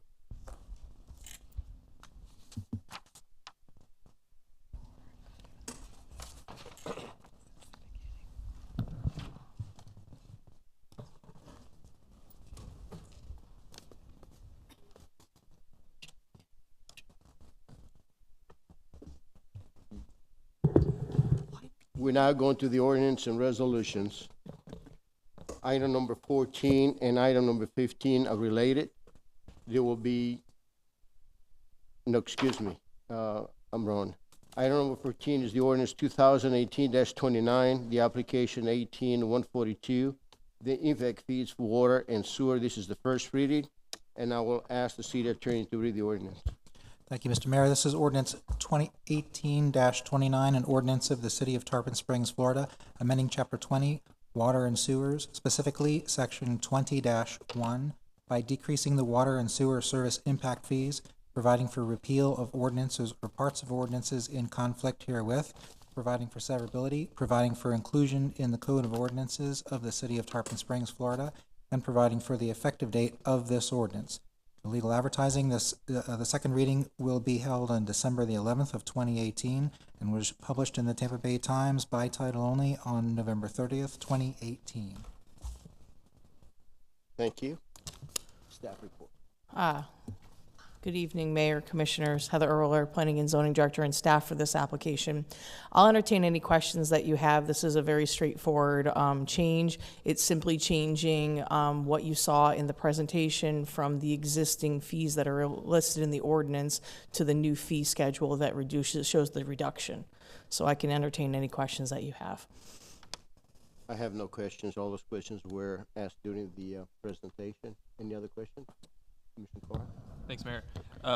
Heather, can you just give me a quick, I know we've talked about this a few times, just so the public understands the difference between residential, commercial, and let's say an apartment complex impact fees, and how those are viewed a little bit different from an apartment complex versus a single family home that may be built.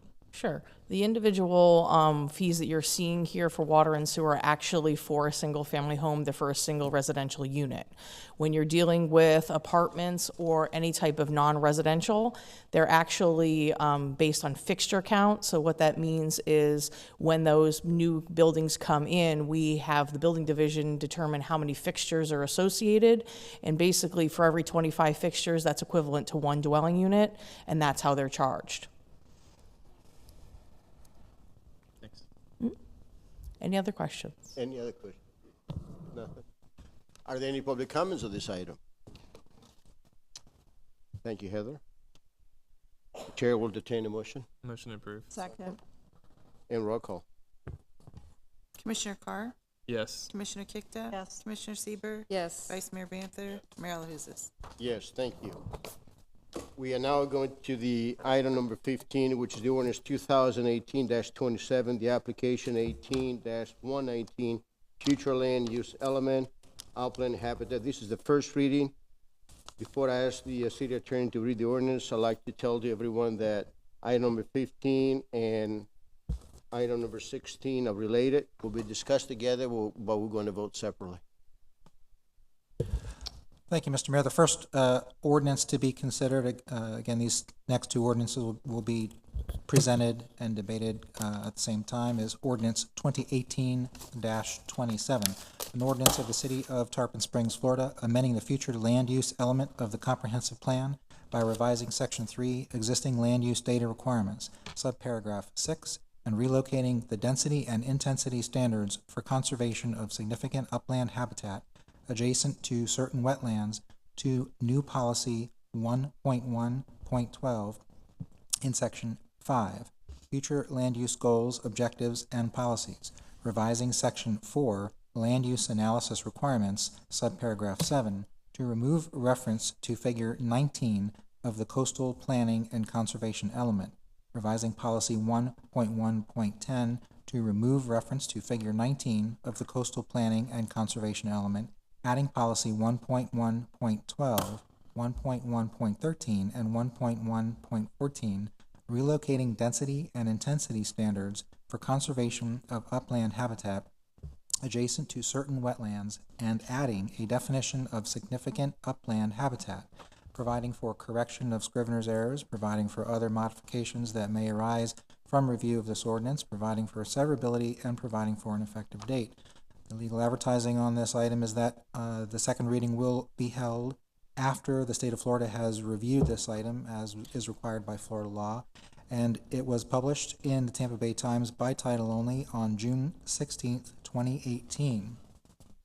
The companion ordinance is Ordinance 2018-28, an ordinance of the City of Tarpon Springs, Florida, amending the coastal planning and conservation element of the comprehensive plan by revising Section 2, Coastal Management Data and Analysis Requirements, subparagraph 3, to add a reference to future land use element policy 1.1.12. Add additional utility company references to Section 2, D4H1F, modify Section 4, Coastal Management Goals, Objectives, and Policies by removing reference to Figure 19 from Objective 1.1, Policy 1.1.1, and Policy 1.1.4, adding a reference to future land use element Policy 1.1.12 to Objective 1.1 and Policy 1.1.4.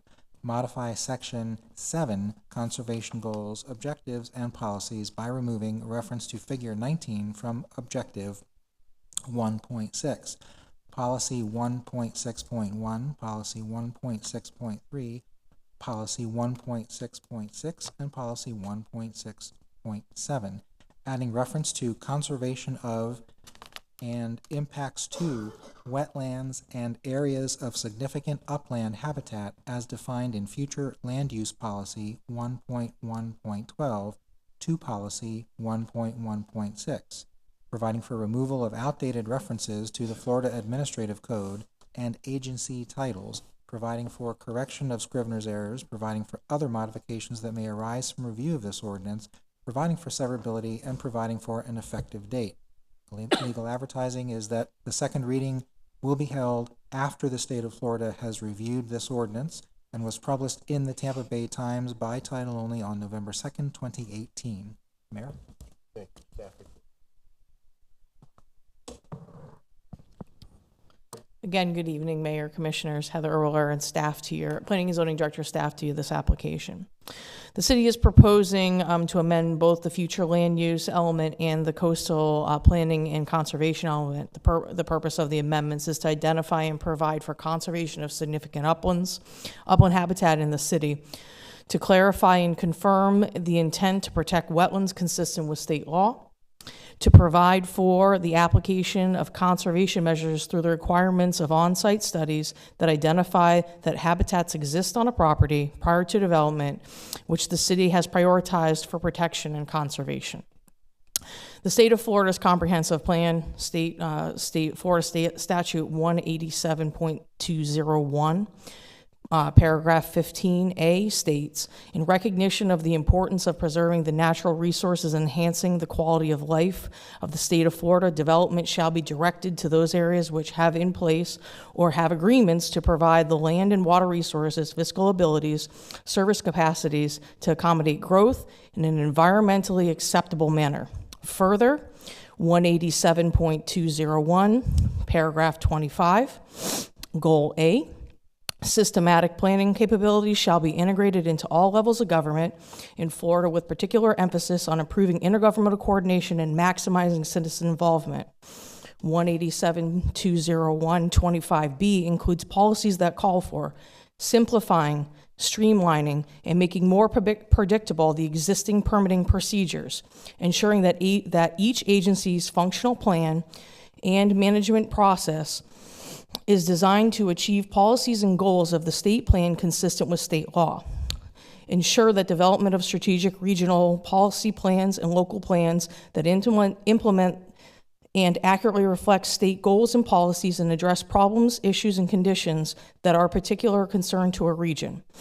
Encourage the continual cooperation among communities which have a unique natural area irrespective of political boundaries, to bring the private and public sectors together for establishing an orderly, environmentally, and economically sound plan for the future needs of growth. This is the basis for land use development in the state of Florida. It is your state comprehensive plan. Your comprehensive plan is based on the state comprehensive plan.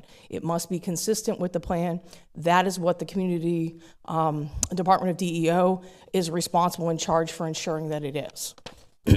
With that, based on staff's research and their professional opinion, the following changes are recommended to the future land use element.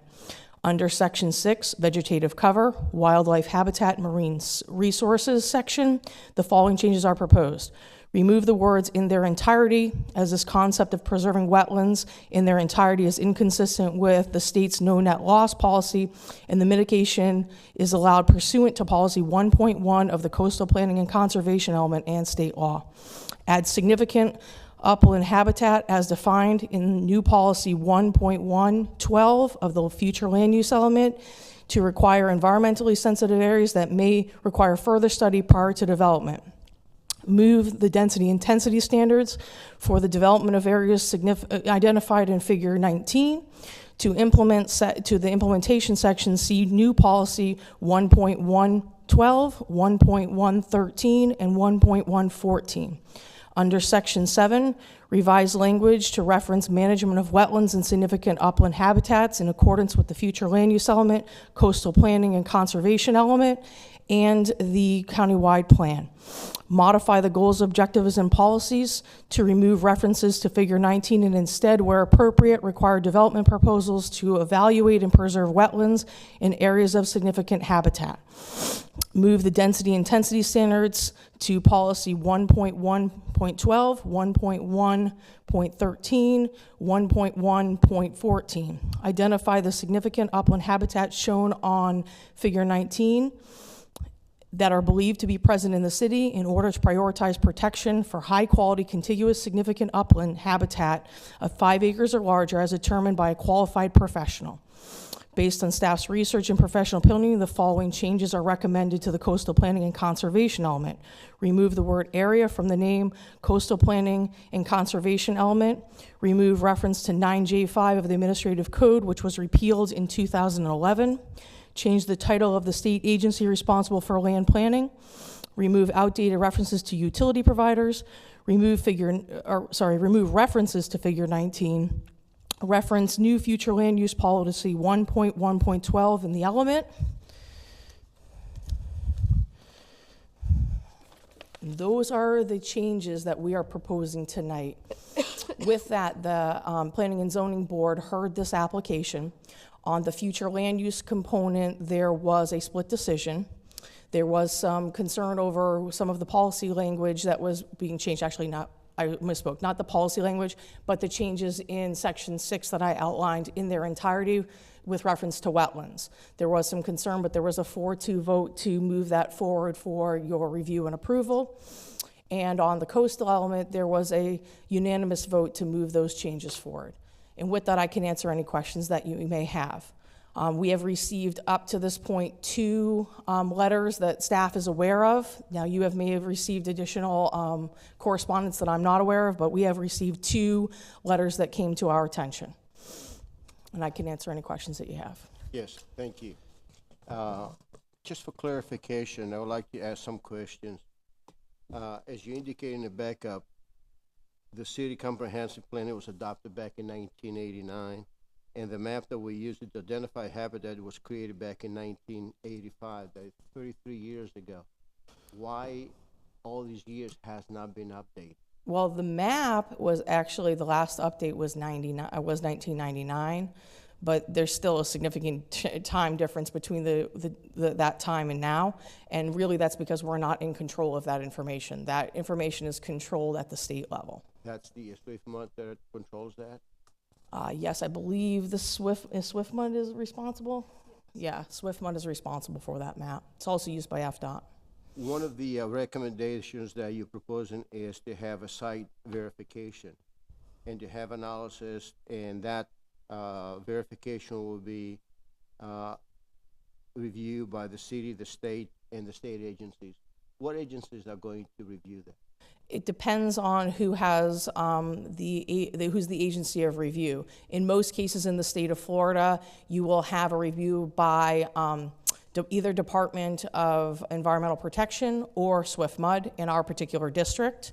But many times you'll also have a federal review through the Army Corps of Engineers if there's a navigable waterway that the wetland or associated improvements are adjacent to. Okay. These agencies that actually are going to verify that the site verification is valid, how do they go by verify that information is correct? Well, the individual applicant would provide their study along with all of their application materials to this board. This board would then act on those individual applications. Once you deem that application to be worthy of moving forward, it would then move into the permitting process. Once it moves into the permitting process, they will then submit to the state agencies. Many times we encourage them to submit early to the state agencies so that we already know from the state agencies that whatever they're proposing is consistent with what the state is going to accept. Thank you. Another question that I have is the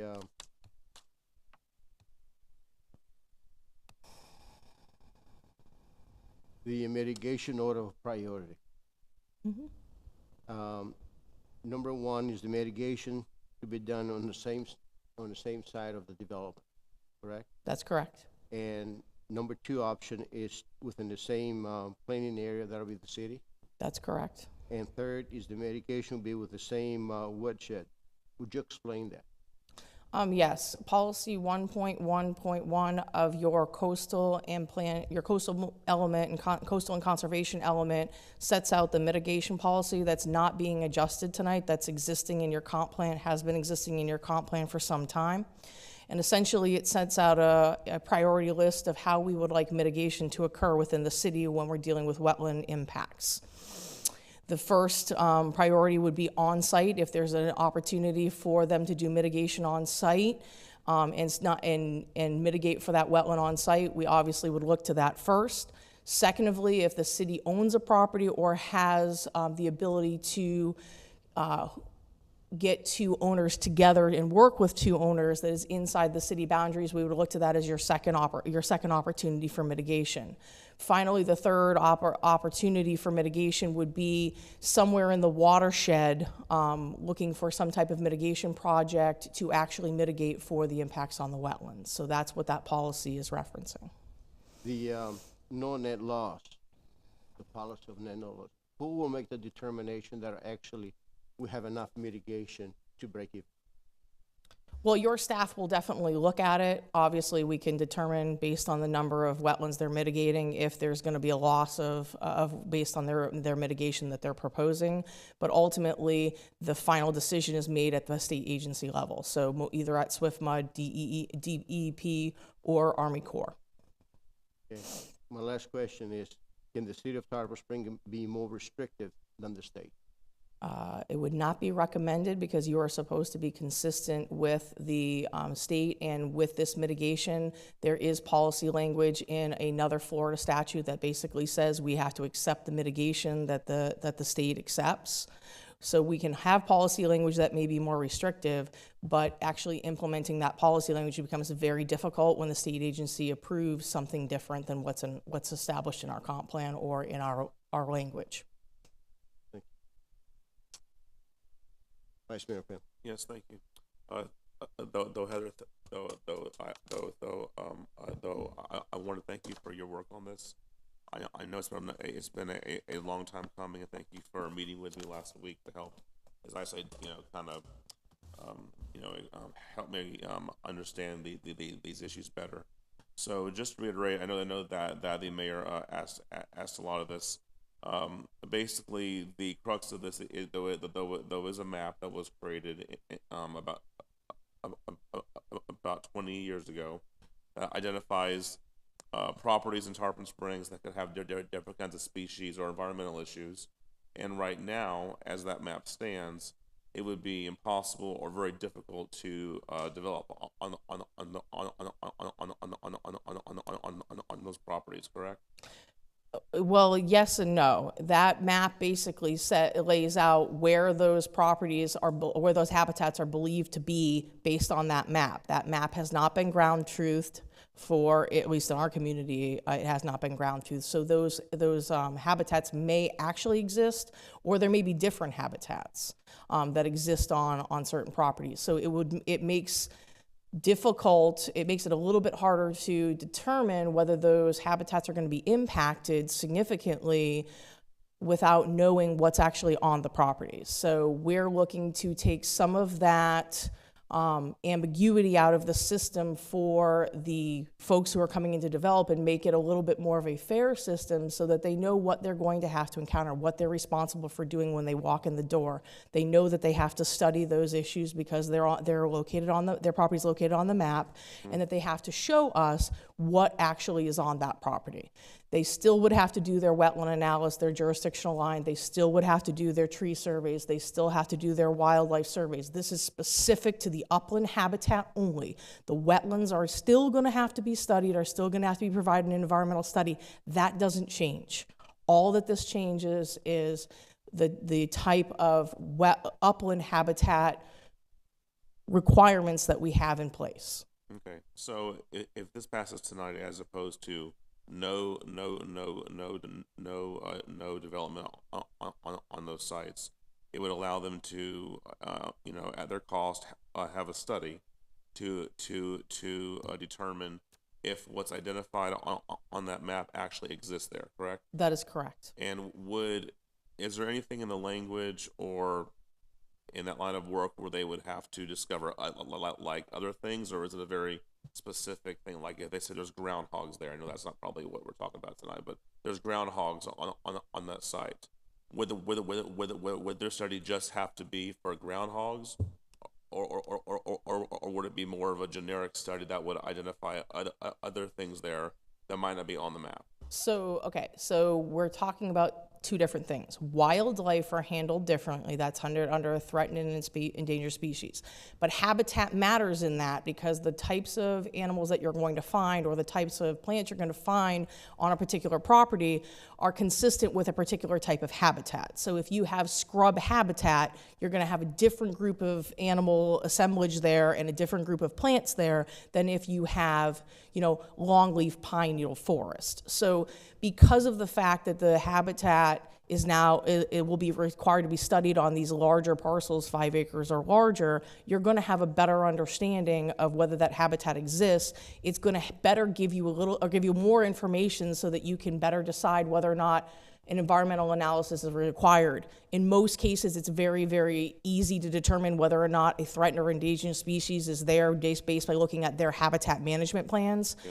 And their habitat management plans really dictate what type of habitat they're going to be found in. That doesn't mean that you're not going to have an endangered bird that comes onto a property. You can have that. It doesn't mean you might not have an endangered plant. Those things migrate as well. So you can have that even outside of habitats. It's just the management plans that we do for species, whether it's a plant species or animal species, are done because they're based on what their normal habitats or their normal habits are, where they're found normally and commonly. Okay. And all these studies would, I assume, go through the same like approval channels we have now, and then back to this board, correct? That's correct. All of the wildlife analysis that we get on these properties, all of the wetland surveys that are supplied, those are all supplied as part of your backup to your packets. They're brought forward to this board for decision. They're brought forward to the planning board. We bring all of that information, the traffic studies, any type of specialized study. So this is not just a carte blanche. They can build whatever they want, and then that's all handled on a staff level. This is handled in the public at a meeting like tonight, correct? That's correct. 210 does not give me the authority to issue permits on site plans without your approval for most properties with the type of issues we're talking about. Because most of the places where you have significant uplands and you have wetland interactions, when you have those things, those are either vacant sites or redevelopment sites. So you're going to be seeing them because the buildings that are coming in and off those properties are large enough that they trigger those thresholds. So they're coming through the general process, which is the site plan process, to this board for final approval. Would you argue that this process, if it's approved tonight, would strengthen the process of review for these applications? I think it brings more clarity to the process for everybody involved. I think it levels the playing field, that developers know what they're going to get when they come into the planning department. It doesn't matter whether it's Heather or Renee or some other planning director sitting in the seat. It's written in the book. Okay. When we talk about mitigation, I'm in this and the no loss of that.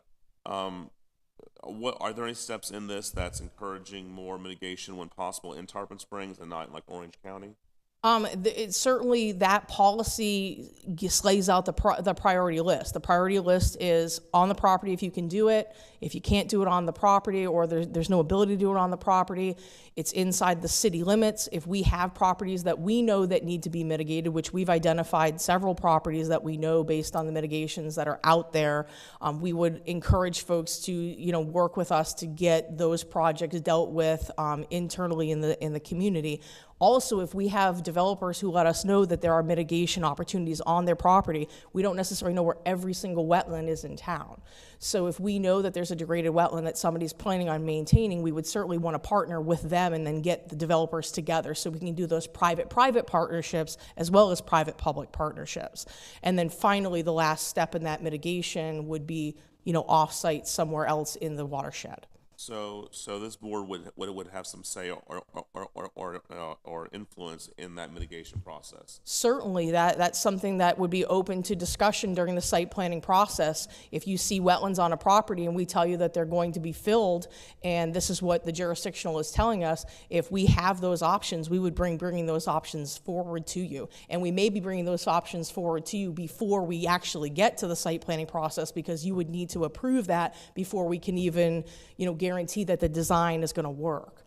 So you may actually see a preliminary step happen in those two particular cases. Because that is something I would like to see happen more, is that mitigation is done in the city. I know that's not always possible, but I think we need to strengthen those requirements to make it when it's humanly possible. Well, I think when you do your land development code update, it's time for you to look at that wetland section as well, and really look at the languages in the comp plan and really adjust the language in the land development code to strengthen what's in your comp plan, and because that's where you get at it. Where you get at those type of issues is not the comp plan level. That's your implementation legislation. That's at where it's the rubber meets the road, is where they come in for site plan and they have to be technically proficient. You put your regulations in your land development code, and that's where you require it.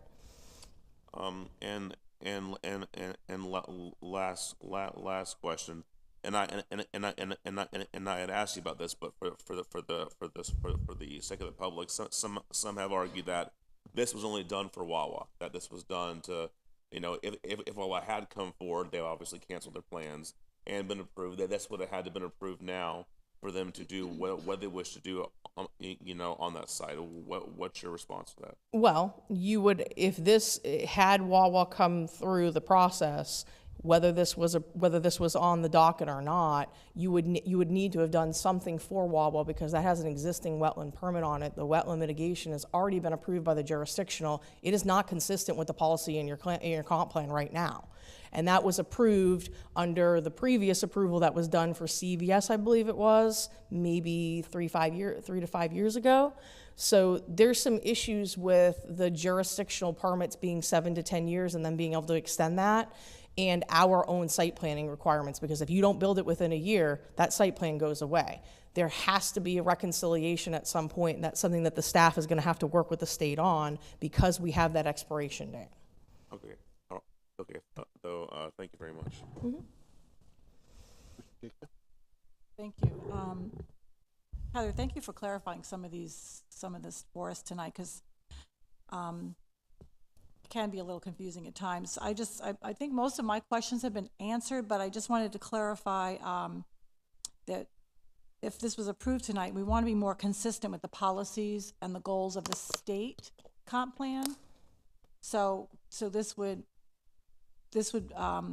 these changes would be consistent with the state comp plan, or the staff is basically the reason why I read you those sections of the comprehensive plan for the state, is it's of staff's opinion that we are consistent with those sections of state based on these recommendations and these changes that we're looking to make. And what about the county's plan?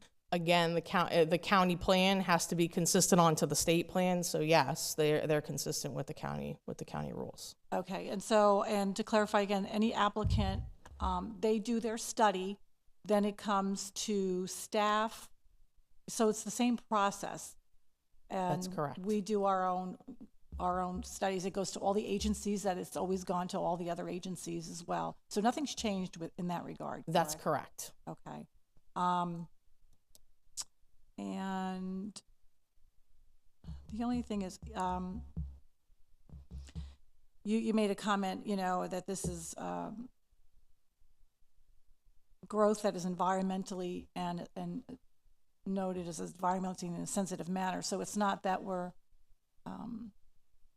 this is smart growth. This would be more like smart growth, and we're not taking anything away, and we're not making things easier for anybody out there. It's really going through the same process. And ultimately, our board has the ultimate say-so, yes or no, to the project. That's correct. Your process remains the same. What this is addressing is it's clarifying, in staff's opinion, the process by which that we're bringing projects forward, and it's eliciting the changes that are the next step of this, is the changes that need to happen in the land development code, which is our next discussion that we're going to be doing in the next probably 18 months or 2 years to make the changes there.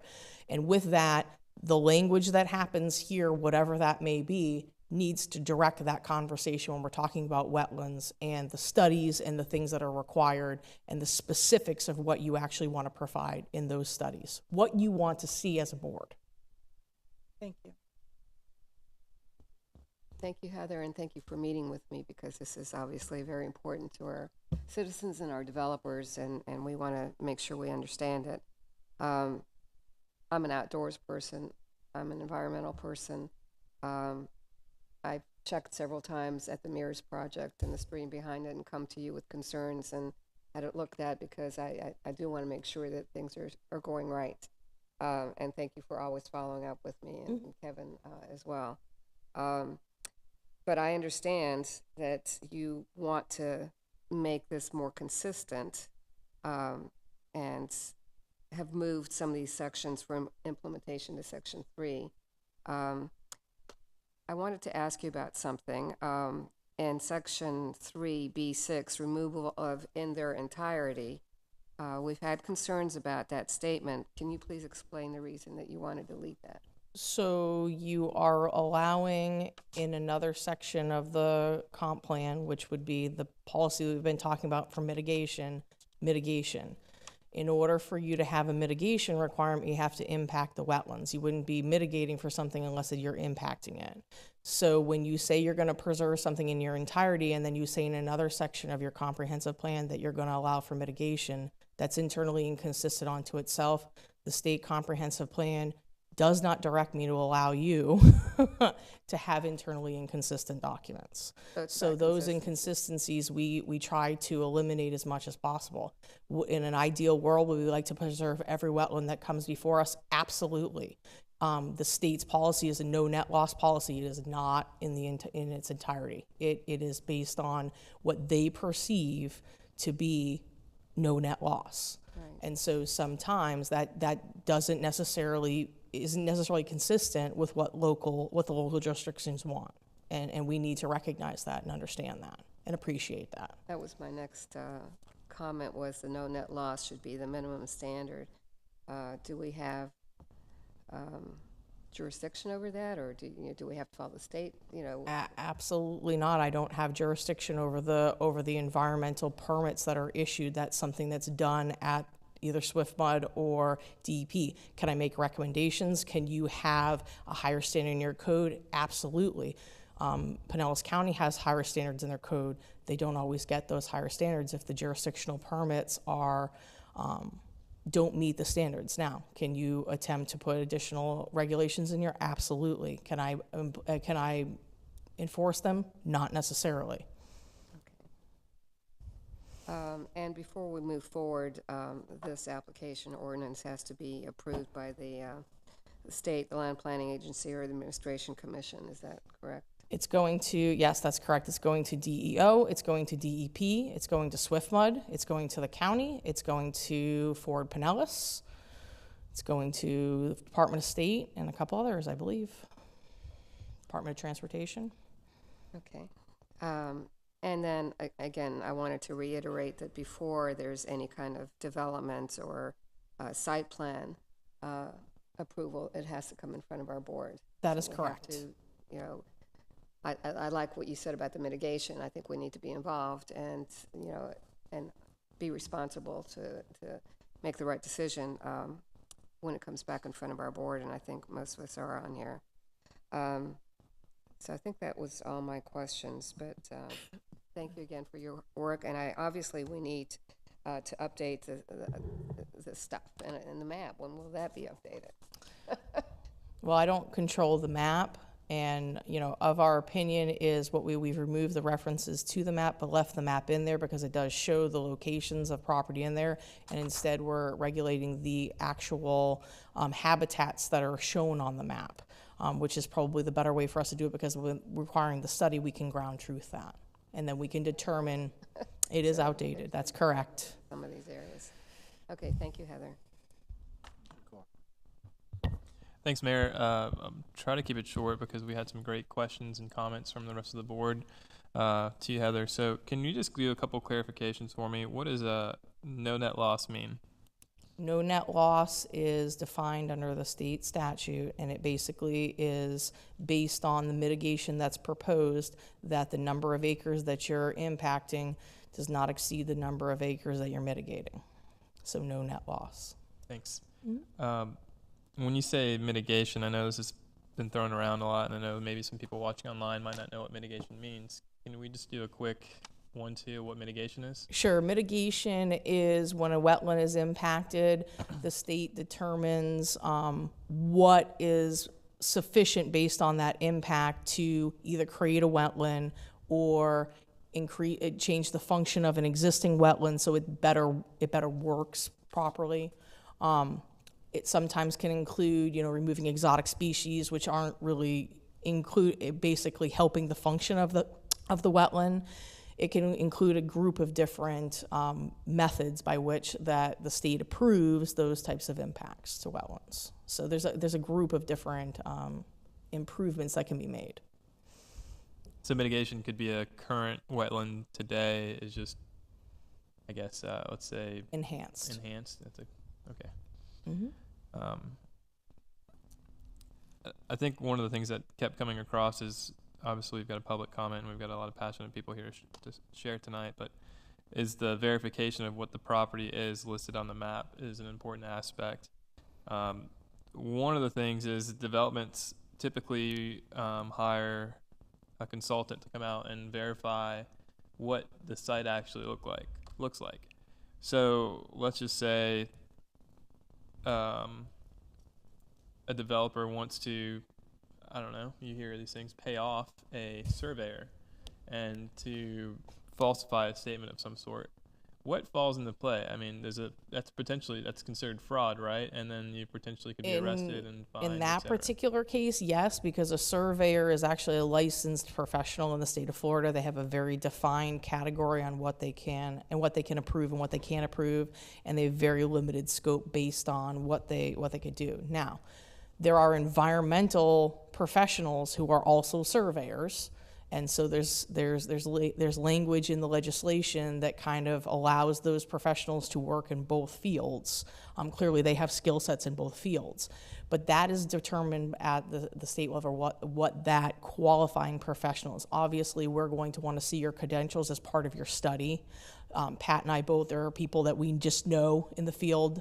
We've worked with them many, many years, so we know their names. We know their qualifications, but folks that are new to us, we do a little bit of research to find out, a little bit about them. Lots of times we'll call them and talk to them, especially if we start looking through the study and something doesn't really jive. We always have the potential through our other contracts of actually hiring a professional to work with us.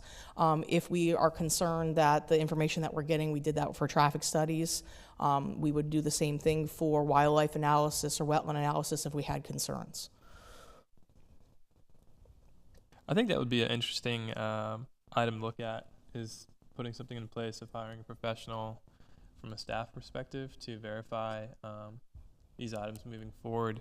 And some type of development aspect. So we did try to bring that forward, that when staff needed those resources, that we'd be able to recoup that by charging that responsibility back to the applicant, and that failed. So we can certainly bring that back and discuss it again if that's something that the board is interested in discussing. That way, having that resource available, we certainly do have contracts where we can get at those resources. I just want to say thanks to the rest of the board for all your questions. You guys did a good job because you cleared my slate. Sure, go ahead. I just want to add one thing. I do want to thank those that have come here tonight. I can tell by some of the sounds in the crowd, there's probably going to be some people possibly that might not be happy tonight. And first thing is, I want you to know, I know there was a comment made about replying to emails. I do the best I can. I can't reply to every single one, but I do read them, especially when it comes to issues like this, where I consider myself like an expert. So your emails are very helpful. So please don't stop doing that. But I think, as Mr. Spurt can attest to, I do reply to emails even when they're pretty harsh towards me. So and that's a good thing. I did meet with two people from I guess you call the opposing side of this to help me clarify from their end. And the theme that I gathered, and I can't speak for it more than just these two individuals, was that there is no compromise. Because I always ask, okay, well, what's the compromise? I try and find somewhere in the middle, and they said, well, there is none. And that's not how this board works, or any board should work. I think, if you can have your opinion, and that's good, but you got to try and find compromise. you probably would disagree, but I view this as a compromise because instead of relying on a map that's 20 years old and that's a guess, we're actually verifying what's on that property, which then leads me to believe some opposed just might not want any development at all, and I respect that opinion. Though I do, but at the same hand, I would encourage you all to think, and easily someone could have said, well, you can't develop North Pinellas County. I mean, Tarpon Springs is just a bunch of islands and then like swamps hooked together. So I think we have to be creative and smart in how we approach our development, always protecting it. I've said countless times running for office and on this board, we have the most coastline of any city in Pinellas County. That is an asset that God has given us, and we have to protect it. We have to be smart how we do that. We can't just say we're not going to develop, we're not going to trust studies. We have to come in the middle and find compromise. So if there is a compromise, if you all do have suggestions, we are all ears tonight. But I think it's important when discussing these issues to come to a compromise. And as Mayor Archie's in the crowd tonight, when he was mayor, he would often say, well, everyone might leave a little unhappy, and that's a good sign. So I think that's what we should strive for in this. So thank you. Heather, thank you. We are now going to the public comments.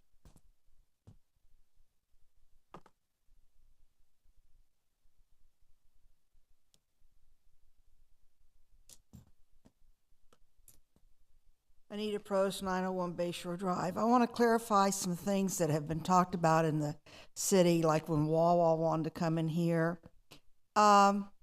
This board, this mayor, and this city manager had nothing to do with the filling in of the wetlands by the Winn-Dixie. That was all done with a previous board, a previous mayor, and a previous city manager. And we came up here and fought it because that little bit of wetland was a spawning place that went underground channels to the bayou with baby fish, little crabs, crustaceans. It's dead now. When they were filling that in, there were little tarpons in there. They killed them. Every day we went down there and we found all this stuff all over. We went to Tallahassee, but we couldn't fight it. Myself, as the previous mayor commissioner, 2 other commissioners, we went twice up to Tallahassee, filed complaints, we couldn't fight it. People in the community didn't understand what was happening, but you saw all this dead that they would dig up and then fill in. Where Wawa wanted to go, that is a big wetland. I'm glad to see this coming up. You're going to have development. You cannot stop development. People have property rights in this country, and that wins in court. I've been through it for over 15 years. They win in court, and the city loses their money. But you can make regulations and make them stick by it. I like some of the stuff I hear tonight. Then I'm wondering, how much is it really going to protect? Now, West Bayshore behind me isn't wetlands, but they cut down every tree. And yes, I did call up there 4 times and file complaints when they killed gopher turtles. I saw it. When they would take shovels and just smash them so they wouldn't have to relocate them. Nobody did a thing. Called the city, called the state. No one did anything. We all watched it.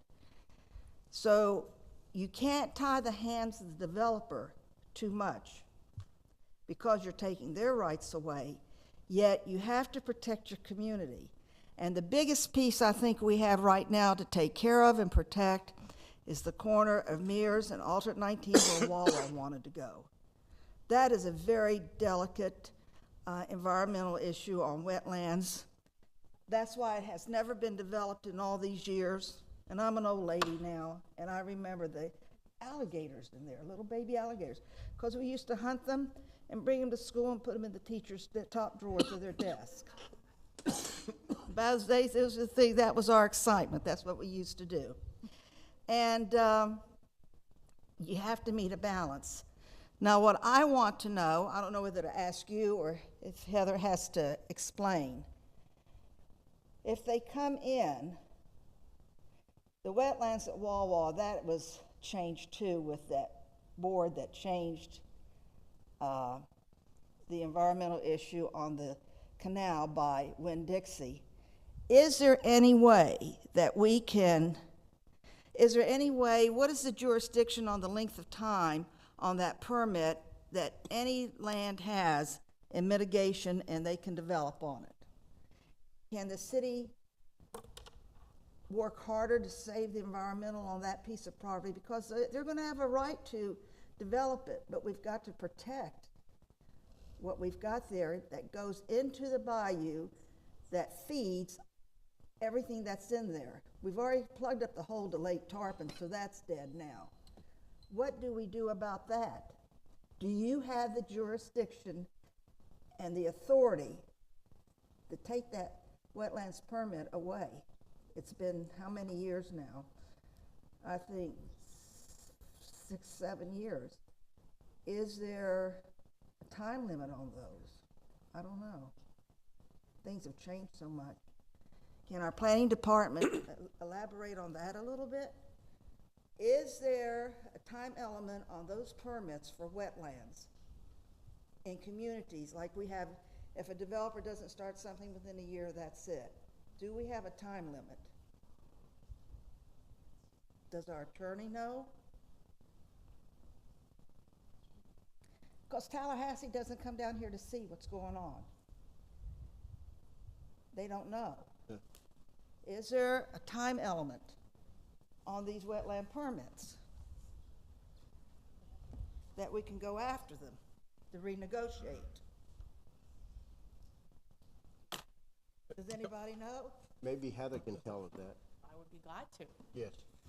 Generally, those permits are good for 7 years. They are a permit that can be extended another 7 years or however the state deems it fitting. So in the case of the Wawa permit or the Wawa property, I know that that permit's been extended. It expired and it's been extended. For 7 years more? For additional 7 years, I believe, yes. We've lost.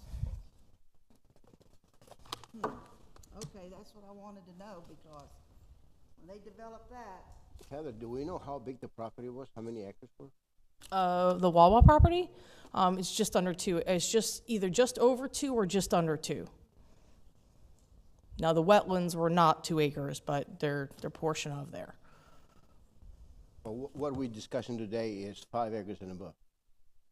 What we're discussing is habitat, and when you're dealing with a habitat study, that has which is for the significant upland habitats, it's for parcels that are 5 acres or larger. Fine. It is not wetlands. Wetlands are protected differently. So that's where the difference is, too.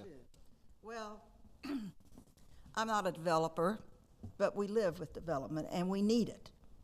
Every community needs it. So you're in a delicate position because you can't tie the hands of the developer too much because they can come back. We don't want to hurt good development. We control our development. The environment, our wetlands are important, or kiss Florida goodbye. Thank you.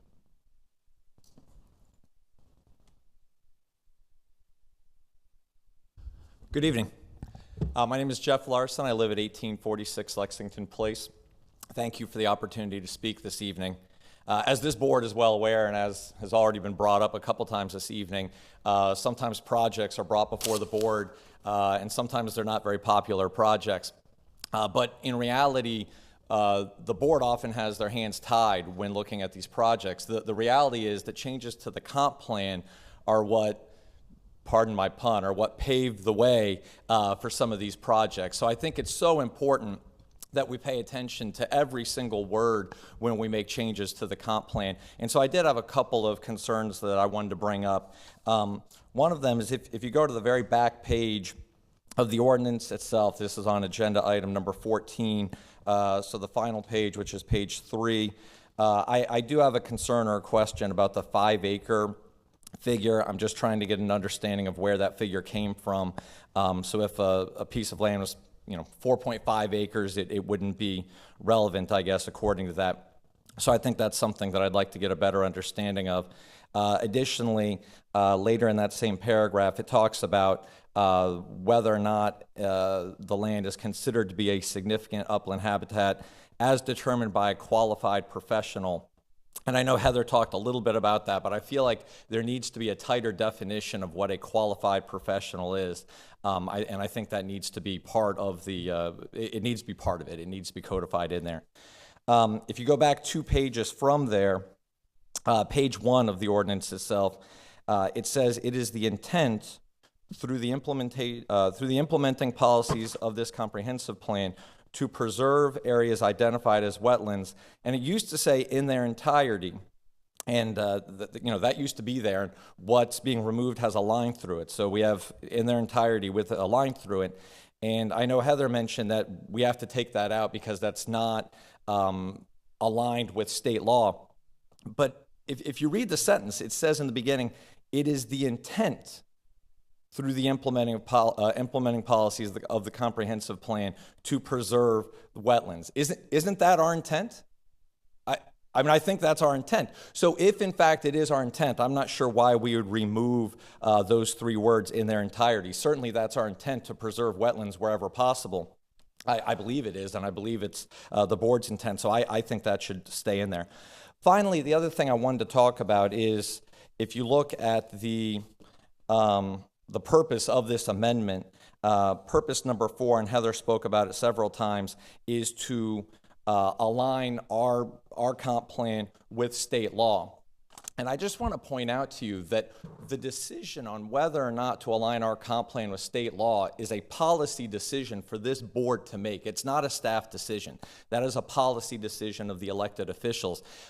As was mentioned, there are municipalities that have made the decision to be stricter than state law. And Heather mentioned, could you be more strict? Yes, you could. And then she said, can I enforce higher standards? She said it might be difficult. Yeah, it might be difficult. And as Vice Mayor Banther mentioned, we're dealing with a municipality that has more coastline than any other municipality around. We are an environmentally sensitive area. So if, in fact, there is a city in the state of Florida that should be more strict than the state itself, we might be that city. So those are some of my thoughts. Again, I appreciate your time. Thank you so much for your attention.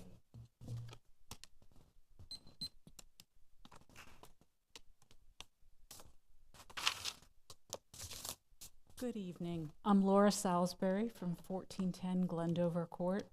Thank you so much for the opportunity to listen and to make a comment.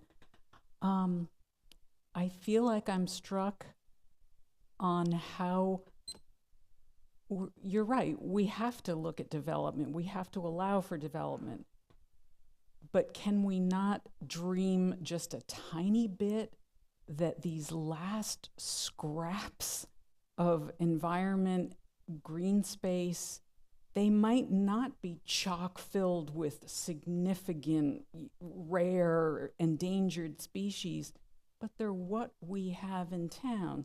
They're what makes the difference between an aerial view of Tarpon Springs looking like a concrete swath of strip mall-ish life with some trees that cost us a whole lot to plant. That's not really consistent with everything that I read and see about our town's vision for a walkable, livable, inviting community for people to drive through and think, wow, where am I? This is really cool. Instead of coming and kind of looking and saying, oh, it looks really good on the map with all that coastline, but when you drive through here, like, where are we going? I think there are many opportunities for us to be proactive. It's not all about knocking down development. Yes, I'd love for us to say, moratorium on development, let's not develop anymore. Thrills. But that's not going to happen. but could we not dream a little bit and be proactive and look for places that maybe we could protect, like that corner? That corner makes a big difference when you drive up to the gateway. And that corner makes a big difference for birds that are coming through that might just stop and sing a little bit in town before they head off to the next. Actually, there's a protected area not too far from there, near where I live, just on the other edge of town, just as you're approaching Palm Harbor. There's a county-owned piece of property. Who has the expertise and who is charged with looking for opportunities and grants that are out there to save a piece of land so that that monstrous apartment building, the people that live there, might have a little spot to walk over to and make them part of the place instead of getting in cars and driving away? Or people that visit the hospital might actually come down and walk into a green space, or just leave it alone. Just find a grant to say that's a place that adds to the environment and it's worth saving, not because it's the most pristine, most special, most outrageous place, but it's a place in our town that's still green and still wet and gives us a smidgen more quality of life and a smidgen more filtration, a smidgen more protection from flooding. Because when I look at the flood map and see all that red, all I think is, well, while we have Tarpon Springs, we ought to really enjoy it and protect it as much as we can. Let's not us be the ones that wreck it. Thank you. Thank you very much. Any other public comment? Any other public comment? I hear none. Back to the BOC. Any other comment? Just wanted to say I did read that we have the most green space in Pinellas County, so I appreciate that.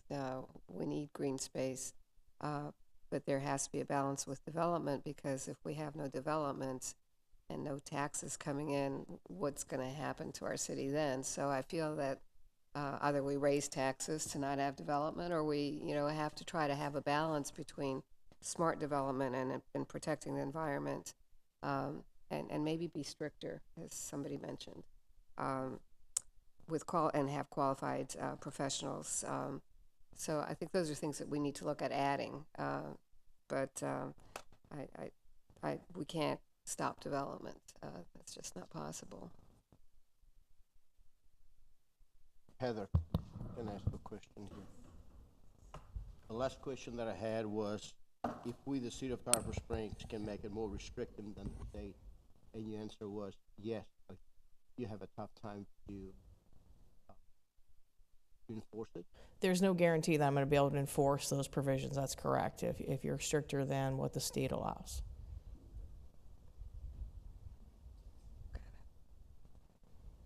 What can we do to make it more restrictive, and maybe the city attorney can help us with that? Is there some kind of a language that we can use and do that? Well, I think more restrictive can be a whole host of things. I think this is where the city's long-term planning process, with its planning and zoning commission and visioning processes that you may have, that you invite the community in, you invite the development community in, you get all the ideas on a table, they all get distilled, staff figures out what would work, what wouldn't work, and then those things percolate up to you eventually to be included in your comprehensive plan and in your land development code. So sitting out there right now, there may be everybody, the people who use the word more restrictive, let's say there were 5, there might be 5 ideas of what that more restrictive means. And so I think tonight is not really the venue to parse all of that. In a generic sense, your planning director is correct that legally speaking, the state of Florida's plan and rules do not govern all counties and cities within Florida. That's why the law gives cities and counties their own ability to adopt a comprehensive plan and a land development code. I think that, though, that what your director is indicating is that the farther you drift away from certain state standards, the developer will have a better legal argument that you're not allowed to do that. You're not allowed to be directly inconsistent with state law. If state law is silent on it or vague on it, then certainly local government can. So I think that if you want to move these things forward, but then also direct your planning staff to go back to the community and try to figure out what it wants, or even have a workshop with you all if you have ideas. But to say, you know, make it more restrictive, it's the how is going to become the difficult thing. And it almost can become property by property, species by species. You know, it really is something that takes a lot of thought. And unfortunately, the outdated map is really the source of a lot of this, because if you had a good up-to-date map of the whole city, that you really knew what you had, then you might be able to more easily come up with restrictions on this part of the city or this particular parcel of land. But without that, it really needs to be a broader discussion. Did that answer your question, Mayor? The other question that I have, the question came up about to define the qualification of the profession. Can we do that? The staff can certainly, the staff can. Qualifies as people, that'd be the state, correct? No, there are qualified professional can be defined as specific what you're looking for the studies on what you want them to provide as credentials. We can make it a very specific definition based on the credentials you're looking for that can be added to that language.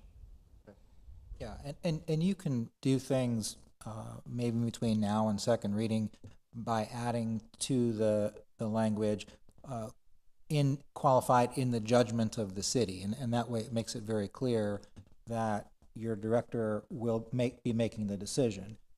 But again, when you say qualified professional, sometimes an application is going to require an ornithologist, and sometimes it's going to require a hydrologist, you know, and some of those people are licensed by the state of Florida, and so that certainly is a good qualification if you have your current license. Some are just academic credentials, like, you know, I am a PhD in whatever, you know, birds, and so then the director would say, okay, well, I can see that you're a PhD and you wrote 5, you know, dissertations about birds. I guess, you know, your opinion is okay. And so I think that it would be difficult to try to spell out in the code each and every profession and each and every discipline and what that qualification means. So my recommendation, you know, is to make that, wouldn't change the title or the second reading, is to just put in there language that makes it clear to the development community that they don't get to call out who is qualified. We, the city, will call out who's qualified. And those qualifications can be tested at the time of hearing. You hear it all the time. People will call when I'm sitting up here and say, what are your professional credentials? And I sit here and I read you my resume, essentially. That's the same is true for any of the professionals that come before you. When the site verification goes to the state, do they actually look in the qualifications of the person that actually done the verification? That is something I would have to research and ask them. I don't know that. I don't know if they're researching the qualifications individually of the folks that are that are sending them studies. I would hope that they are, but I don't know the answer to that. Okay. If they're not, if they just take it for what's worth, can we put some kind of a language to make sure that happens? City Attorney? Not that would control the state of Florida, and Mayor, that's a good question. And in my experience, which I don't have I'm not a primarily land use attorney, but I do have some experience with this. And the state of Florida does not go behind the applicant to verify the professional credentials of whomever is producing these reports. The state of Florida, in my experience, simply takes the view we have people on staff that are our own experts, and so when they review these applications, they will look at what the developer's expert has to say, but they'll also just conduct their own independent review, and that's typically how the state approaches it. So I think if we want to ensure that the developer is using someone who is appropriately qualified, again, we need to judge that.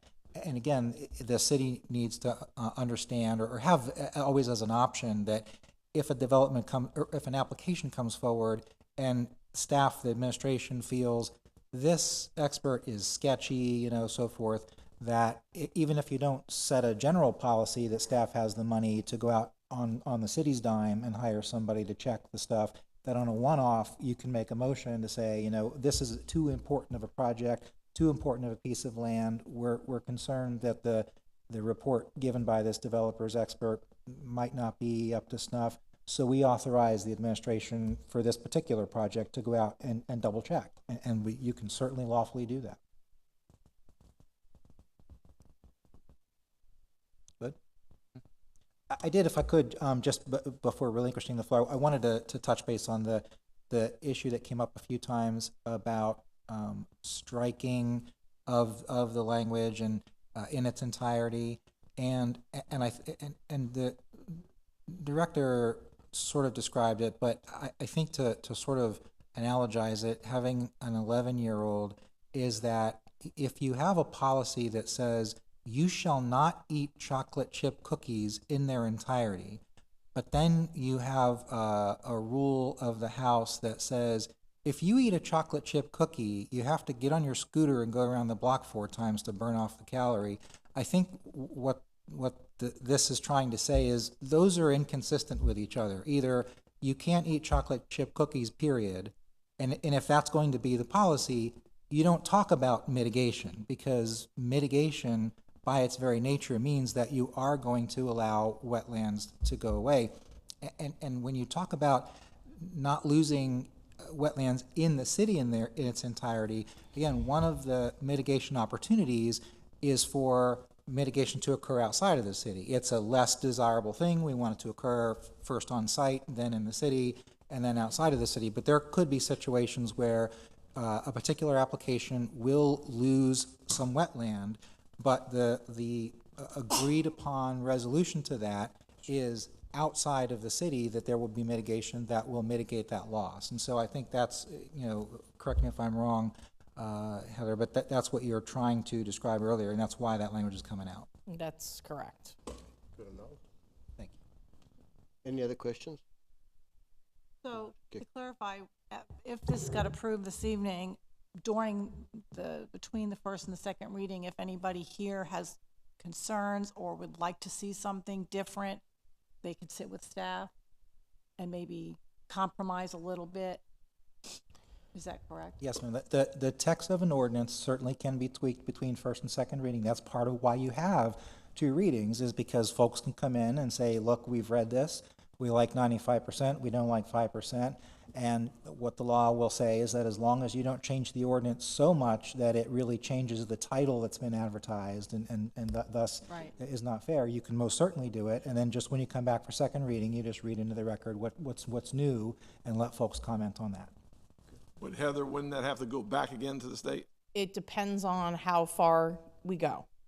If the title changes, yes. The title changing is going to automatically send us back to, basically we come back for a first reading and we start the process again. We would notify the state. There's been some, based on the city attorney telling us, yeah, the title's changed enough.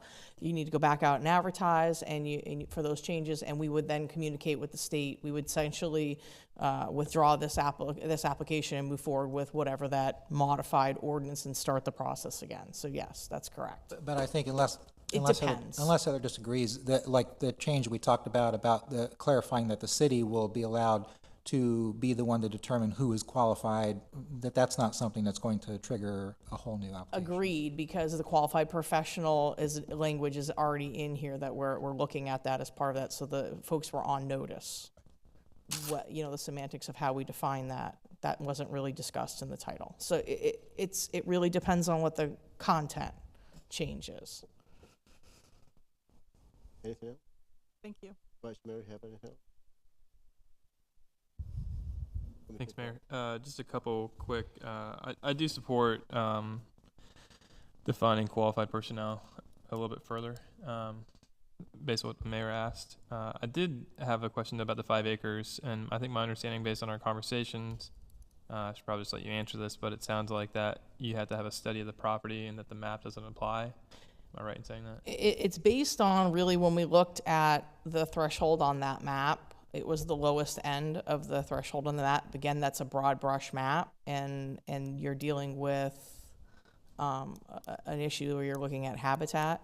If it's the board's discretion that they want the 5 acres to go away, I can give you language that addresses that, where it would be everybody who is on that map still gets to do a study to show us what they have on their property. That's something that it's a simple language change.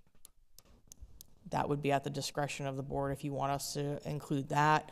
That again is a change that's probably not going to require an adjustment to the title. So I think part of the discussion was tonight is actually verifying what's on the map, and that would definitely verify what's on the map if it's in acres of 5 or less. So Also, essentially what that change would be, if you look at your ordinance for the language in, not the coastal element, the other element. It's a very simple change when I find.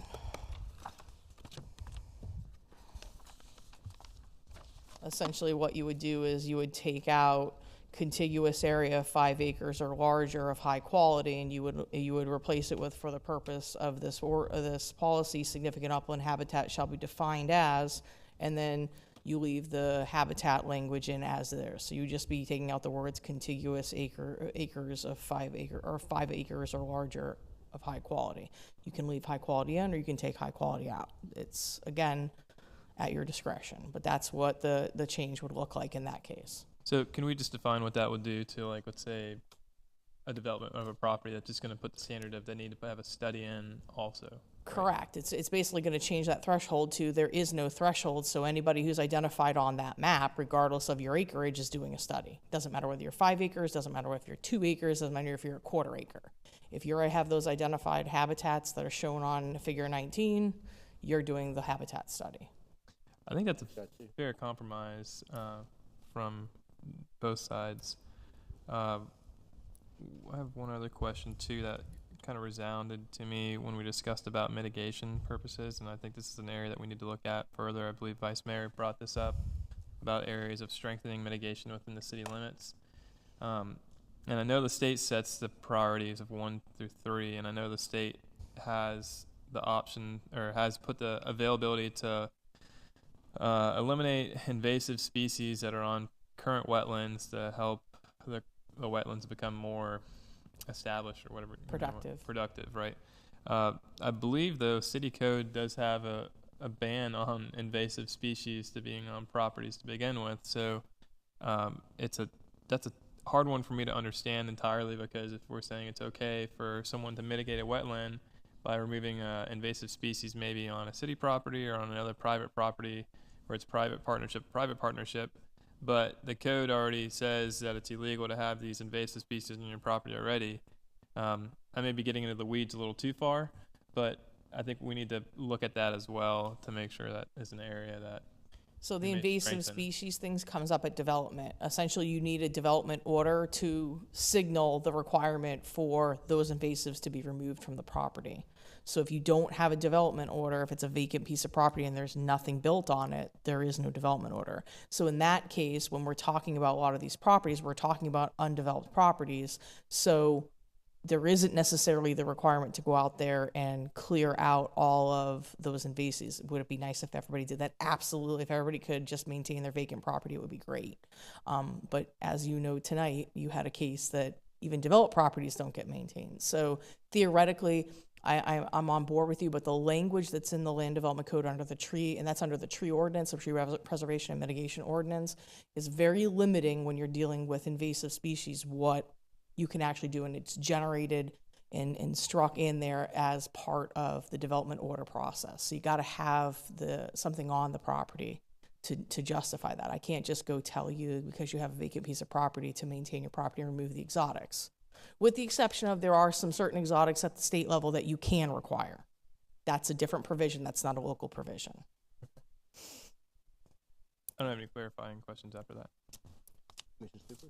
So I just want to clarify, we could move forward tonight, but maybe go back and tweak or possibly change some language and come back for the second reading and have more public comments and make a decision then. That's correct. We would be looking at, based on the discussion tonight, there's two provisions I'd be looking at changing. One is adjusting the language for qualified professional, and making it a little bit more specific, not too specific, but more specific. And then the second piece would be the section as I read there, where we'll be removing the words contiguous area of 5 acres or larger of high quality, and then just leaving the balance of that policy. If that's the board's pleasure, we would make those changes and bring them back to you at second reading. You all agree with that? Yes. And could you remind them again what we brought forward to try to help that was turned down by the board, and we could also look at that again? Can you remind one more time of that? So there was a provision that was in the original packet that came before you in June.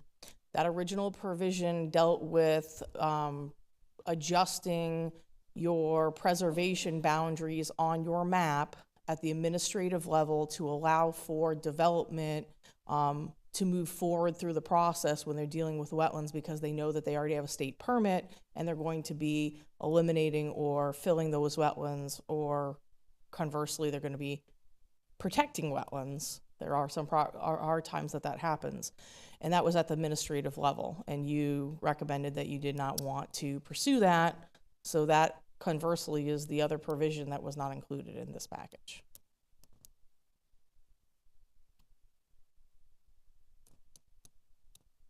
Mr. Carr, you had a question? No, I think we're good to make a motion. Okay. Yeah. Any other questions? No? The chair will entertain a motion on the item number 15, which is the ordinance 2018-27, application 18-119, future land use element, upland habitat, and this is the first reading. You need a motion? So if I make a motion to approve, would I have to add based on the changes for the next reading? That would be It would be motion to approve, and with the inclusion of the edits that have been agreed to by the board tonight. And then I would also suggest that you add to your motion, because there may be other things. Remember, we had a discussion about making it more restrictive or whatever, and individual citizens may be able. So I would also add to your motion to instruct the staff to, between now and second reading, to be open to hearing all of those things. And if staff hears anything that it would recommend, to bring that back in second reading as well and make that recommendation. I agree, that's my motion. Put all that to the motion, okay. Got that, Madam Clerk? There you go. We'll get it. You got it? And we have a second? Second. All right, and roll call, please. Commissioner Carr? Yeah. Commissioner Kikta? Yes. Commissioner Sieber, Yes. Vice Mayor Banther? Yes. Mayor LaHousas? Yes, thank you. The item number 16, which is the ordinance 2018-28, the application 18-120, coastal plain area and conservation element, and this is the first reading. Motion to approve. And roll call. Commissioner Carr? Yes. Commissioner Kikta? Yes. Commissioner Sieber, Yes. Vice Mayor Banther? Yes. Mayor LaHousas? Yes, thank you. We are now going to item number 17. Thank you, everybody. Have a good night. Good night, thank you. Thank you, everybody.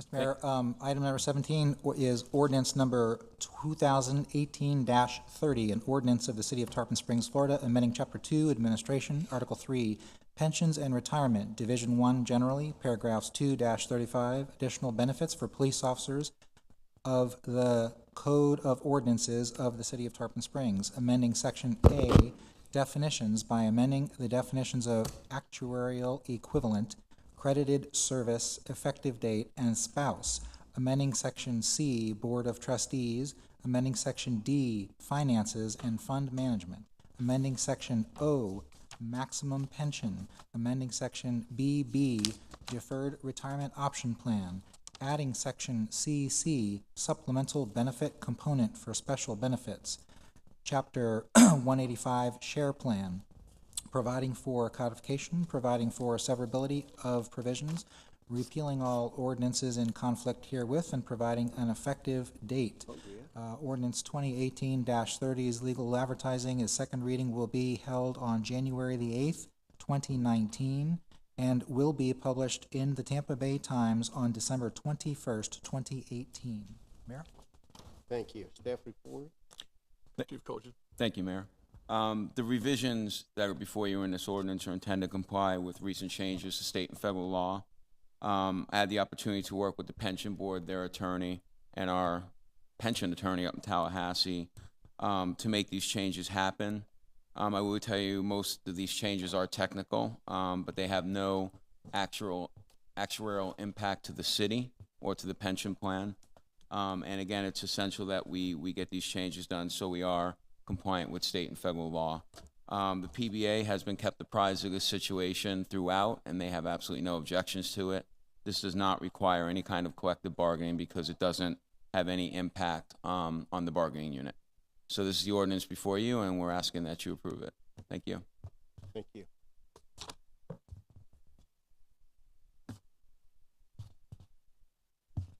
Are there any commissioner comments? Are there any public comments on this item? Here none, I need a motion. Motion approved. Second. And roll call, please. Commissioner Carr?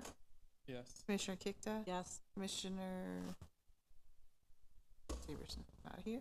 Vice Mayor Banther? Yes. Mayor Alahouzes? Yes. We're now going to item number 18, resolution 2018-28, verification of election result. Here, Attorney, if you please read the resolution. Yes, Mr. Mayor, this is Resolution 2018-28, a resolution of the Board of County Commissioners of the City of Tarpon Springs, Florida, ratifying and confirming the results of the municipal referendum election held in conjunction with the general election of Pinellas County on November 6, 2018, and providing for an effective date hereof. Thank you. Do we have a staff report on that? That's straightforward. Straightforward. Any commission comments, questions? Are there any public comments on this item? Need a motion? Motion to approve. Second. And roll call, please. Commissioner Carr? Yes. Commissioner Kikta? Yes. Vice Mayor Banther? Yes. Mayor Alahouzes? Yes, thank you. Now we're going to item number 19, which is the resolution 2018-30.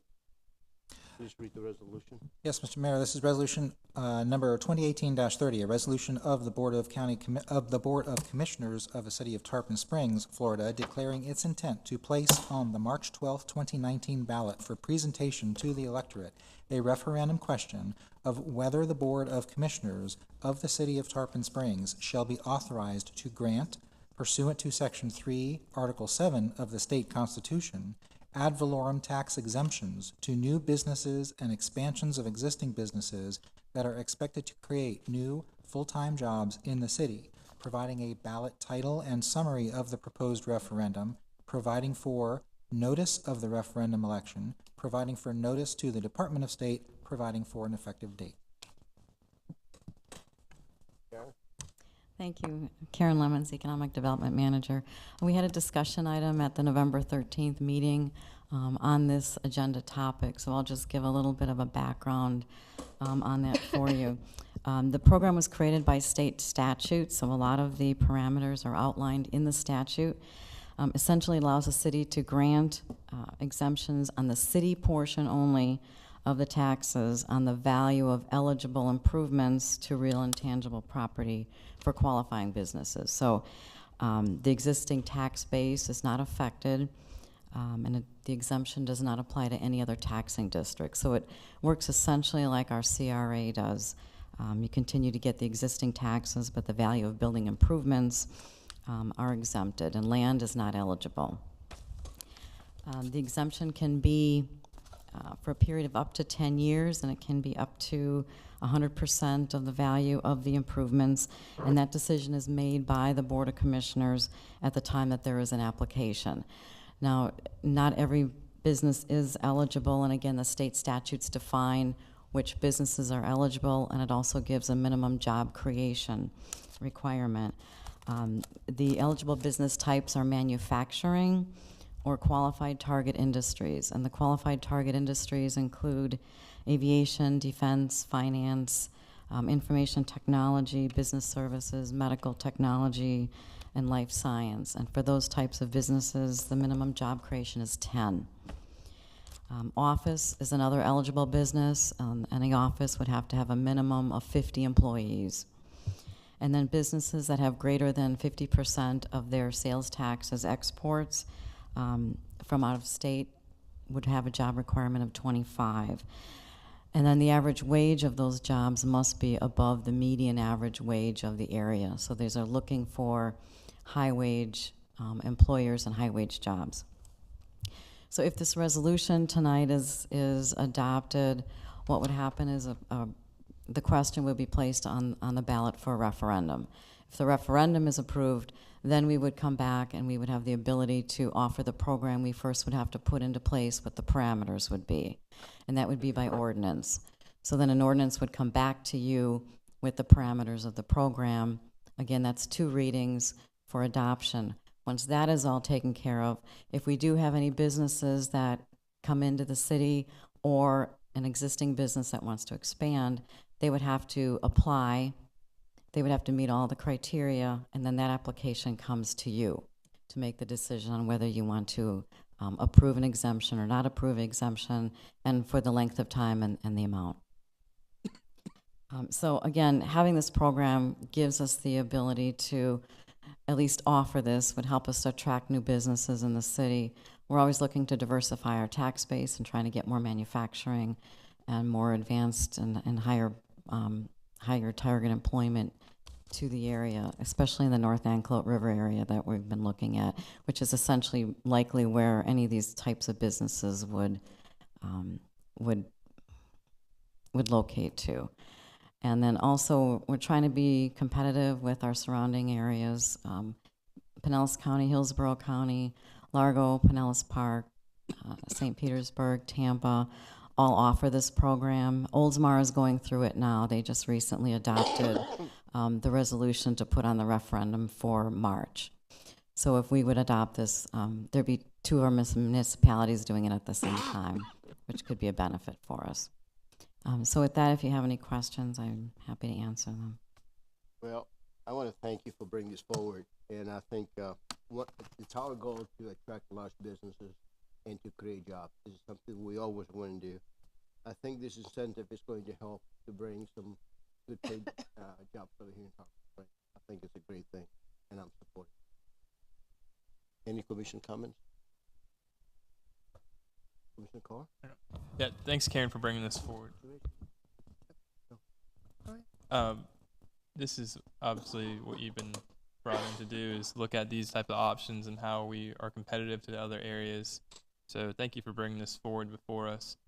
Just a quick question. I know we still have some details to hammer out based on what you said. What happens in your mindset if the property sells or changes hands? Does it then lose the tax exemption at that point that you've seen in other communities? I'm just out of curiosity. The exemption has to be approved every year, so it's essentially like a reapplication. So if the business moves or goes away, then they would not be eligible. Okay. So it would die with the business moving or leaving. So we would get the benefit of the reinvested property, but then the taxes would come along with it too. Okay, thank you. Mr. Steve. I thank you, and I do approve this. I just wondered how we could estimate a loss of taxes on this. Well, actually, when an application comes forward, it goes to the property appraiser's office as well, and they do an essentially a report for us on what the value is, what the taxes currently is, and then based on what the improvements are slated to be made, what the increment is. So you'll know what or you'll have an estimate at least of what the addition is. Yeah, okay. But like I say, like I said in November, I don't really look at it as losing anything because you're still Right, getting yeah. your base, and then after the period of time, you get, you know, the overall improvement. No, thank you, Karen. Any other questions? Any public comments on this item? None? I need a motion. Roll call. Commissioner Carr? Yes. Commissioner Kikta? Yes. Commissioner Sieber, Yes. Vice Mayor Banther? Mayor LaHousas? Yes. And now we're going to miscellaneous item number 20. Status change for part-time positions handling cash. Mr. Licouris? Yes, this is a change that, in working with the city clerk, based on the auditor's recommendation on handling money, what I'm presenting to you is, I think, the simplest way for us to stay within what the auditor said. Real simple clues. The problem is, you see the departments below that have people that take money in. These positions forever have been classified as temporary part-time positions. Based on the auditor and, of course, the city clerk's responsible for collections and wants to adhere to it, temporary employees are allowed, the policy should be that they're not allowed to take money. So the simple thing to do is to make those employees, and some of them are as many as 8 years employees, which I don't really consider them temporary, but that's the class they've been in, is to make those part-time positions not temporary. The only thing that does from a monetary and really in this case, a time situation, is the only thing it does is they accrue vacation time. Now, these are 11-hour employees, a lot of them, or some less. The vacation time is very minimal.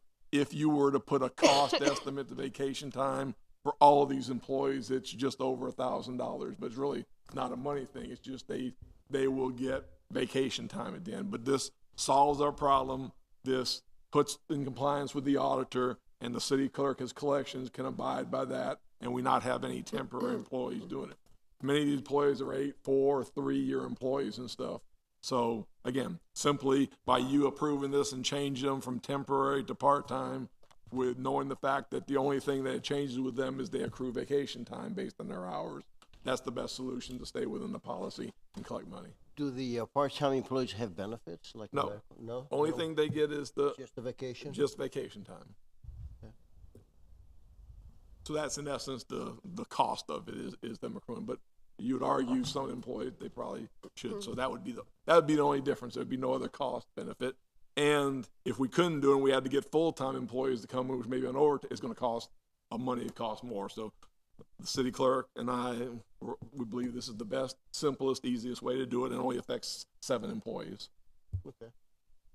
Any questions? And Commissioner Kick? thank you. I believe that if you're classified as a temporary employee, I think you can only work up to 1,000 hours, and then you'd have to be moved into a part-time position. I know out in the private sector, that's how it is. I'm sure it's the same way here. So I mean, this makes sense. Definitely makes sense. Any other questions? I just thank you for taking the recommendation of the internal auditors and finding a resolution instead of just having it being open. So thanks. I support this. Are there any public comments on this item? No? Need a motion? Motion to approve. Second. And roll call. Commissioner Carr? Yes. Commissioner Kikta? Yes. Commissioner Sieber, Yes. Vice Mayor Banther? Yes. Mayor LaHousas? Yes. And now we're going to item number 21, appointment to the Code Enforcement Board. And this is straightforward. We have 3 selections to make. Number 1 is to reappoint Tim Robinson, who has expressed interest to serve for another 3 years.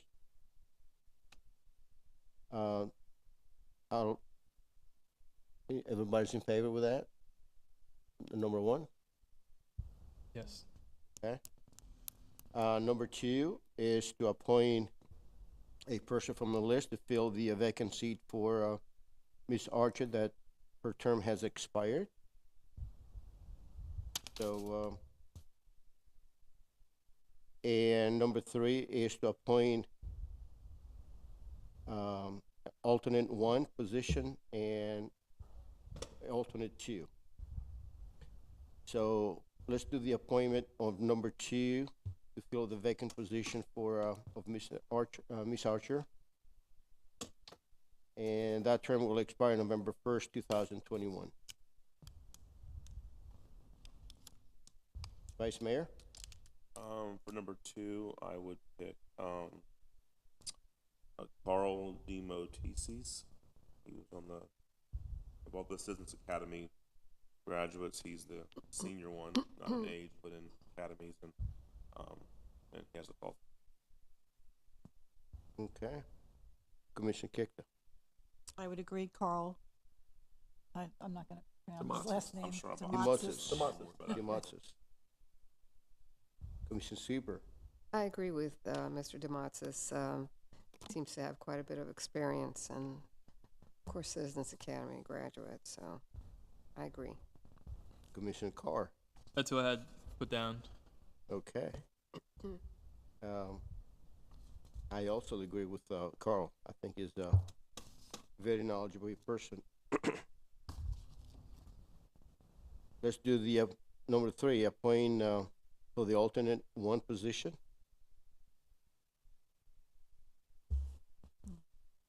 Commissioner Carr, we'll start from you. Okay. Or am I saying both alternates or just one alternate? Just alternate 1, position 1. I have Janice T down. What do you say? Janice? Trainer? Trainer Tellier? Taylor? Double T. Yeah. I agree. I have the same person. Vice Mayor? Yes. Second. Commissioner Kick? Yes. Janet. I also agree with that. Alternate number 2 position. Commissioner Kikta. Start from you.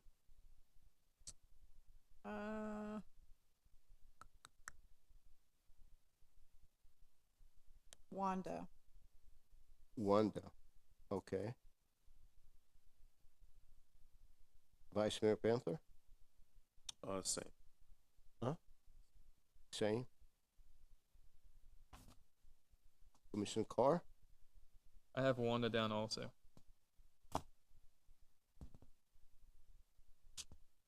Commissioner Sieber? I agree. Okay. I also agree. I need a motion for all those things. Motion to reappoint Tim Robinson for another 3-year term. Motion to appoint Carl Dematsis for to fill the vacant seat of Becky Archer. Motion to appoint Janice Trainer as the number 1 alternate position, and appoint Wanda Vakasi. Vakasi. Yeah. to the alternate 2 position. Okay, we have a motion. Need a second? Second. And roll call. Commissioner Carr? Yes. Commissioner Kikta? Yes. Commissioner Sieber? Yes. Vice Mayor Banther? Yes. Mayor LaHousas? Yes, thank you. We have one more appointment for planning and zoning. On item 22. Number 1 is to move the current alternate, Christy Wacumber, to the unexpired term from for Thomas Frayne. And that term will expire October 1st, 2020. Everybody good with that? Just had to move. Yeah? He just had to move. Yeah. I know. He only went to black and No, I white did and that. he's out of the city. You know?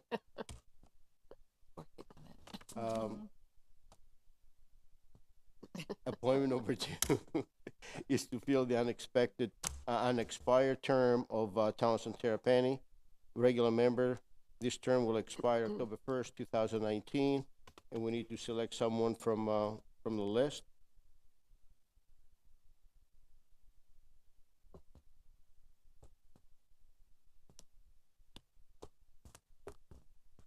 Vice Mayor?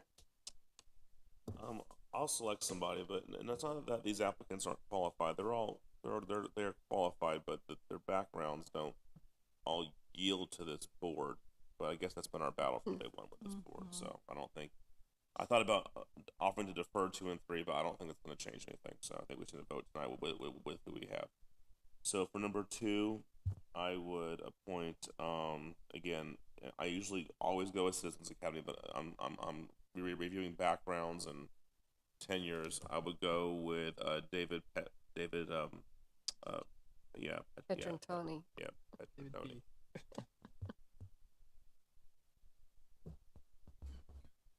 Okay, Commissioner Kick. David Petrotoni.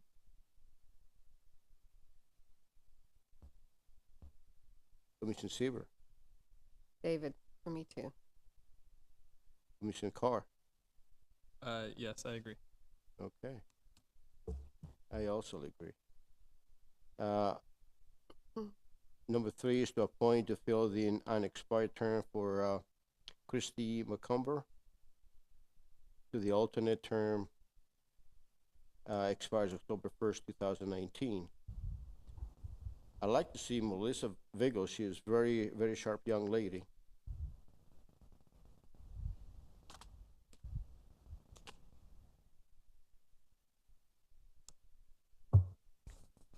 Vice Mayor? Yeah, I can agree with that. She's been on here for a while. Yes. And so I wish she would have responded differently on her application about this board.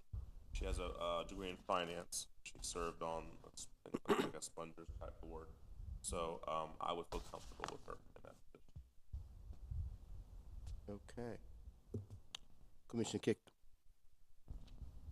Melissa. Commissioner Sieber.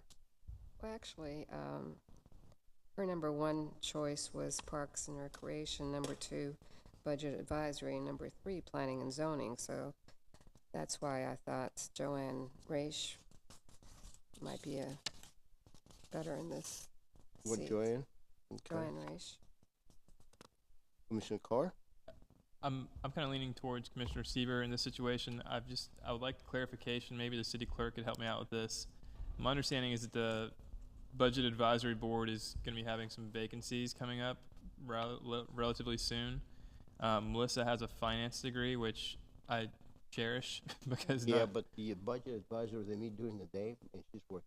Okay. Can't do that. Okay. All right. So that wouldn't apply to her then, I guess, Yeah. for that.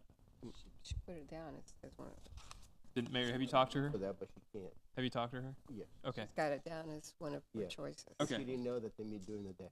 Okay. With that information, I would say Melissa. Melissa? Yeah. Okay. So we have 4 votes for Melissa.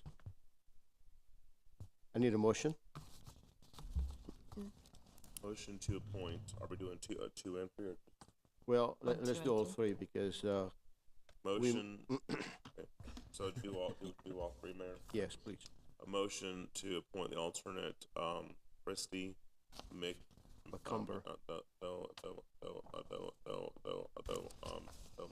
to fill the unexpired term of Tommy Frayne. Appoint David Petrantoni to fill the unexpired term of Townsend Terrapini, and appoint Melissa Vigil to fill the unexpired term of the alternate Christy. Is there a second? Second. And roll call.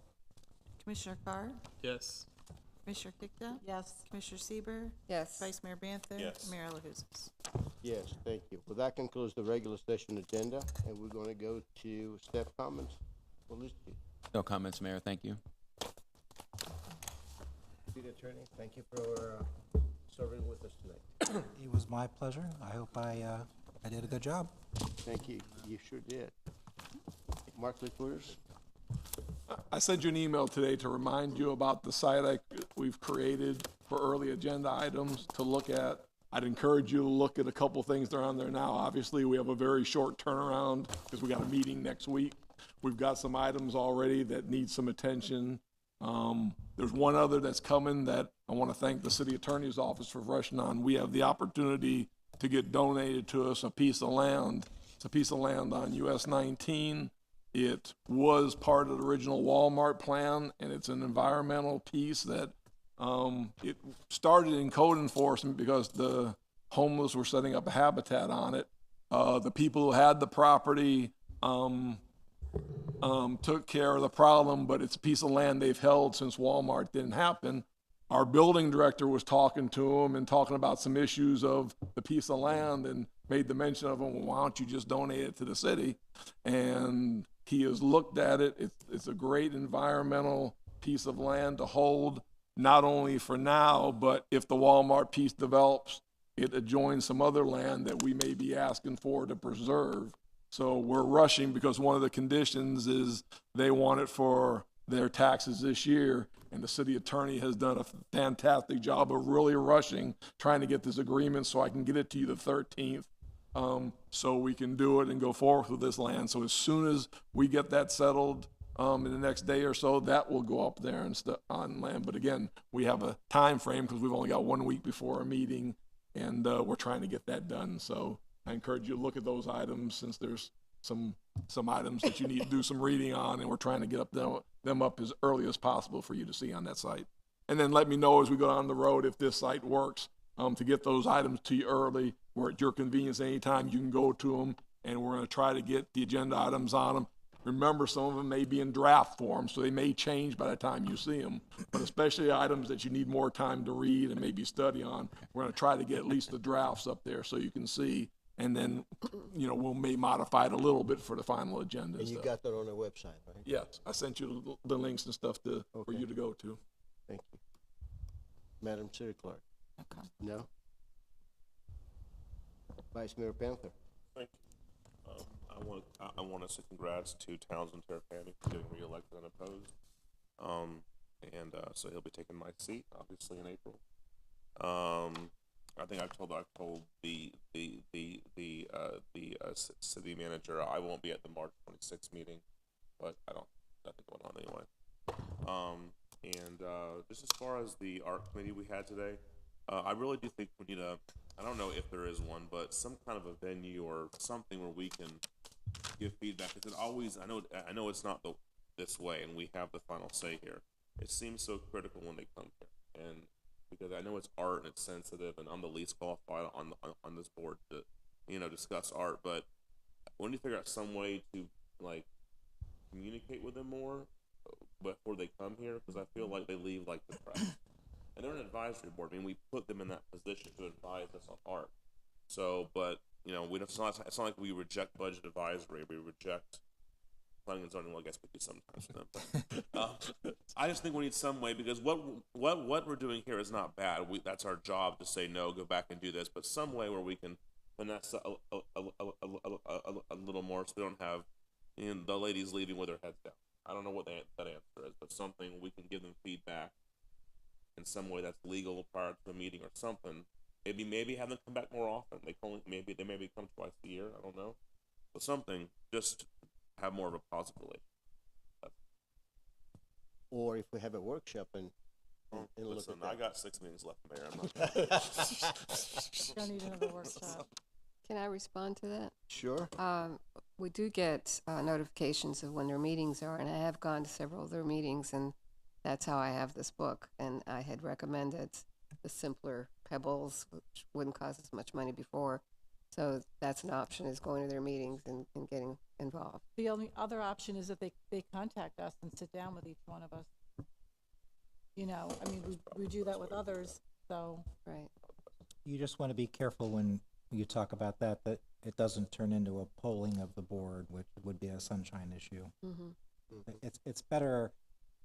I've always felt that for governing board members, if you have particular passion, like for that item, certainly some members had more of a passion of what should happen than others, is you go to those advisory board meetings and tell them, look, this is your job to come back for recommendation, but I'm just telling you, I am a vote you need to win, and I don't like either of these two, and do it earlier so that they don't get here with their final product, because the vice mayor is kind of correct. I've been there. I've been an advisory board member for places I've lived, and you do kind of get rejected if you do all that work and then you come forward and they squash it. And we've done that a few times to them, so it's. We can't go together. Like I can't. Two of them. I can't go with Jacob and then. No, he but speaks you and can I go. speak. You can Yes, go you by. can. Oh, You you do can. that? Oh, I've Absolutely, gone by yeah. myself. I'll never understand sunshine law as long as I live. It doesn't make any sense. We can go to an advisory board together. There's attorney general opinions on it. I've actually written a law journal article on it, but what you're not allowed to do is converse with each other. But there are cases where, like one attorney general opinion from early 90s, two council members wanted to go to their planning board and talk to the planning board about something they were considering because they were passionate about it. And the attorney general that said, that's fine. You can stand up at the podium, Commissioner 1, and then you can sit down and Commissioners 2 can stand up and you can give your spiel. You just can't turn to each other and start a dialogue. That's the sunshine law. That's a big. Florida does not play, so I'll leave that to you. But thank you, Commissioner Sieber, for going to that meeting. You're probably right. That is the best way to. Yeah, I've been going to several meetings since the beginning of the roundabout because, you know, I do have a passion. Okay. Commissioner Sieber, you got it. Oh, first of all, I came in late, so I didn't meet you. but thank you for being here, and you did an excellent job. Thank you. Well, First Friday is also Snow Place Like Tarpon coming up on the 7th, so everybody I'm sure is looking forward to that, and it's usually a huge event for the city. And I guess we have our tree lighting that evening too, to start off the event. So 6 o'clock. Yep. 6 o'clock, tree lighting at Mother Mears parking lot. We also have the boat parade The boat parade at night 8. too. at 8 p.m. Yes. A very busy night. Yep. Yeah. Might lot be a of little things happening chilly. that night. Warm clothes. Warm clothes. Yeah. Commissioner Kikta, you got anything? No, I'm happy to see that the tree lighting is coming back again this year. We've done it for what? How many years now? 2, 3 years? I think it's third. I think it's the third year. It's great. It's a great way to just kick off the holiday Hope season. everybody will be there. Yeah, last year it was just the mayor and I, so hopefully I some. was gone. Yeah. I don't know what I missed that memo or something, but this is my last year, so I'll be there this time. Yeah, it was really great. You know, It's people time day. singing, and it was a nice way to bring the community together again. And of course, the boat parade always is awesome. I just wanted to give a shout out and a thank you to our golf course. I held a fundraiser, glow in the dark golf tournament this past weekend. It was a huge success. Tarpon's never done a glow in the dark before, so it was a learning experience for all of us, and Howard and his staff did a phenomenal job. Everybody, I had a waiting list even to play because he limited me on how many players I could have, but it was for myself and my committee and our cause was a success, and I think that the golf course, it was also a success for them, and I know we're already planning another one. So again, they did a fabulous job. They worked so well with me, and you know, Mark was trying to put some restrictions on us, but but it all worked out great. Party pooper. Yeah, I could Party pooper. but it really was a lot of fun, and I hope that that's just the first of many of them to come. So make sure you please. I mean, I've already been out there the next day, but make sure everybody knows in staff. They really did a great job. Thank you. Can I say something to that? I want to thank you too, because, you know, part of your organization, and it was fun. It was very successful. I couldn't believe how many people showed up, and yes, Howard did a great job, and it was a fun event, and I hope it continues on an annual basis, because maybe twice a year might be too much for you. No, once a year is good. But yeah, no, it was a great event. All the sponsors and whatnot, thank you guys for sponsoring. That helps. That helps with the cost, because it costs more to put on a glow in the dark because there's more supplies needed. You know, I have some great pictures of the glow sticks and the flashing things that we had to put on the golf carts and the rings, and everybody had glow sticks on, and it was safe. Mark wanted to make sure that we were safe out there, and we were safe. Thank you.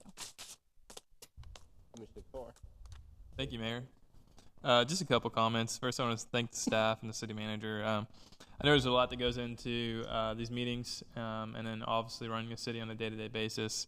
You probably don't hear it enough, but thank you for everything you do to get us prepared and for everything that all the departments do to give us the most information to make a decision in the public forum. So, also, secondly, I do want to thank the board members that left the Planning and Zoning Board for their service.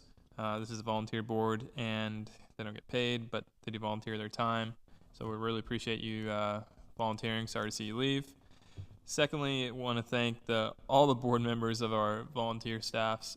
We do have a lot of great board members in our advisory boards. I know I may have come across passionate, and I hope it wasn't disrespectful in any way to our art committee. I've attended meetings with our art committee. I've reviewed the meeting agendas. I review the minutes. It's something I try to stay up on and communicate with staff that is the liaison on this board, of the art board as well. But I'm truly grateful for all of our volunteers that are residents, because I know it's time that they're giving up from being with their families or the professional life to better the city of Tarpon Springs. So thank you all for the service as well. I don't have any other comments. Thank you, Mayor. Thank you. Well, we have another event on Saturday, December 8th, the Elf in the Park at the Splash Park. Starts at 5 p.m. to 9 p.m.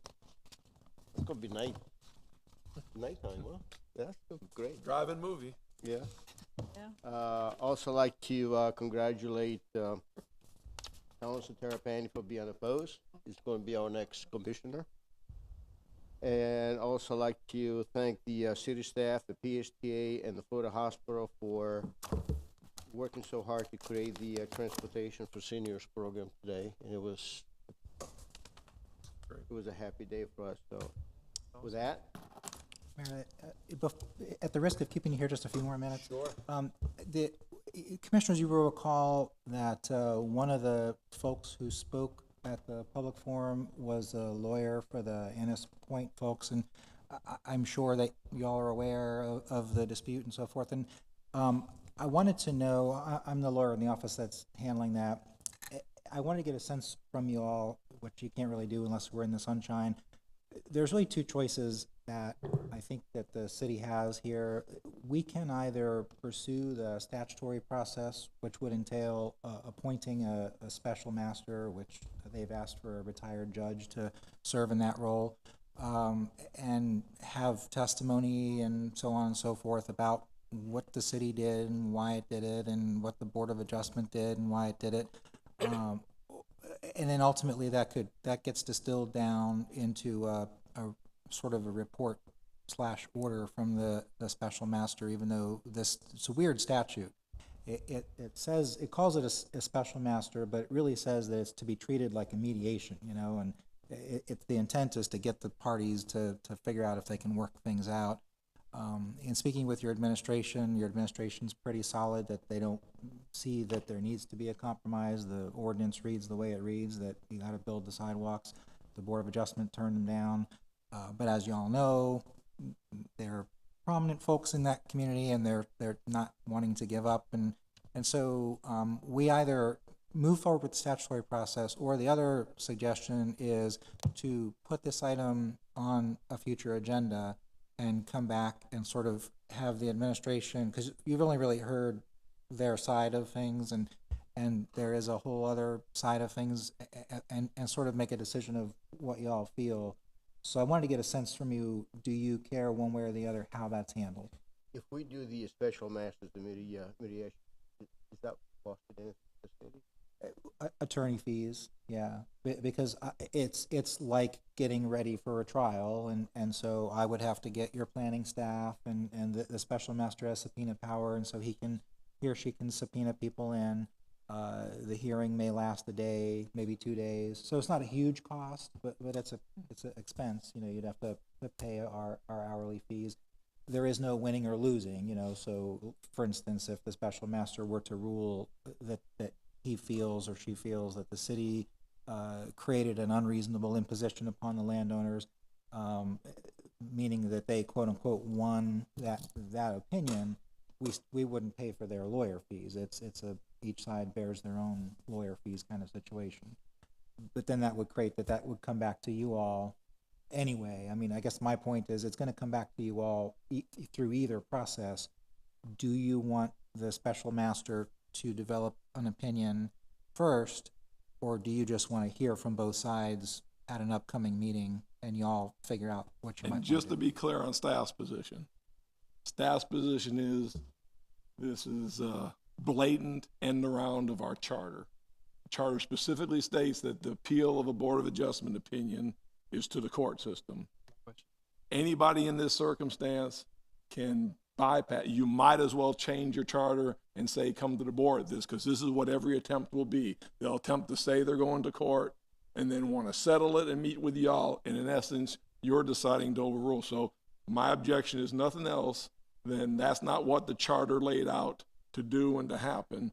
And I believe it's a blatant end around of the charter. And that's our position why I told Attorney Trask and stuff that he needed to handle it with you, because staff wasn't going to be involved in this because of that strong opinion and what the charter says their appeal process to. In essence, they're trying to go around that and appeal directly to you. So that's staff's position. Can I say What's something? the appeal process? What does it say? Well, what the city manager is referring to is that whenever a quasi-judicial board enters an order, then y'all know that within 30 days, if the applicant loses and doesn't like that order, then the applicant has the opportunity to file a petition for writ of certiorari to the circuit court and appeal it. In this particular case, the Board of Adjustment rendered its decision. The applicant chose not to file a petition for writ of certiorari, which they almost certainly would not have won, knowing what I know of the petition for writ of certiorari, which is probably why they didn't file it. However, the legislature created this completely separate statute, 2070.51 of the Florida statutes. And so their position is, and they're correct, that, well, yes, we could have appealed, but the legislature gave us this completely separate process that we can use if a local government has entered what's called a development order, which includes a decision of a Board of Adjustment, that if we don't like that, then we could send a letter to the mayor and say, we want to invoke this process. And then if that letter comes in, then the city works with the other side to appoint, pick who's going to be the special master. And then it goes through this kind of mushy hearing/mediation process where the special master under the statute is supposed to try to get the sides to come to some resolution. If they can, then that resolution goes back to the governing board for consideration. If they can't, then the special master listens to both sides and hears legal argument and the factual, arguments, and then he or she writes up if I were a judge, here's what I would decide, that, the city was good or the city was bad, and then that comes back to you all. So the special master can't order the city to do anything. It's more of, it's going to come back to you one way or the other. So do you want it to go through that process first, or do you just want to hear both sides out in an upcoming meeting? I have a question. So if it went, we were talking about costs, if it went to litigation, which he seemed to be thinking that it could happen, it would cost us a lot more money, right? It would cost us more money. And that one comment he made about the timing of when they received whatever it was, the notice, and that they received it late and got the response within 29 days.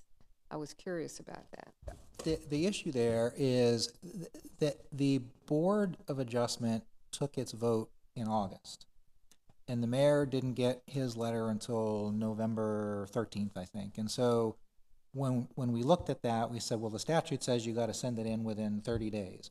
Their position is, well, yeah, the board voted back in August, but because it took its sweet time coming up with a written order and getting the chairman to sign the written order, that we did get our letter in within 30 days. I think it was right at 30 days, if you count it towards there. And so when I initially... Is there... Yes, I mean, certainly. I can make an argument, they can make an argument. My concern there is if we fight that fight, they would have to, in that setting, they would file what's called a petition for writ of mandamus, which means mandate the city to do something the law tells the city to do.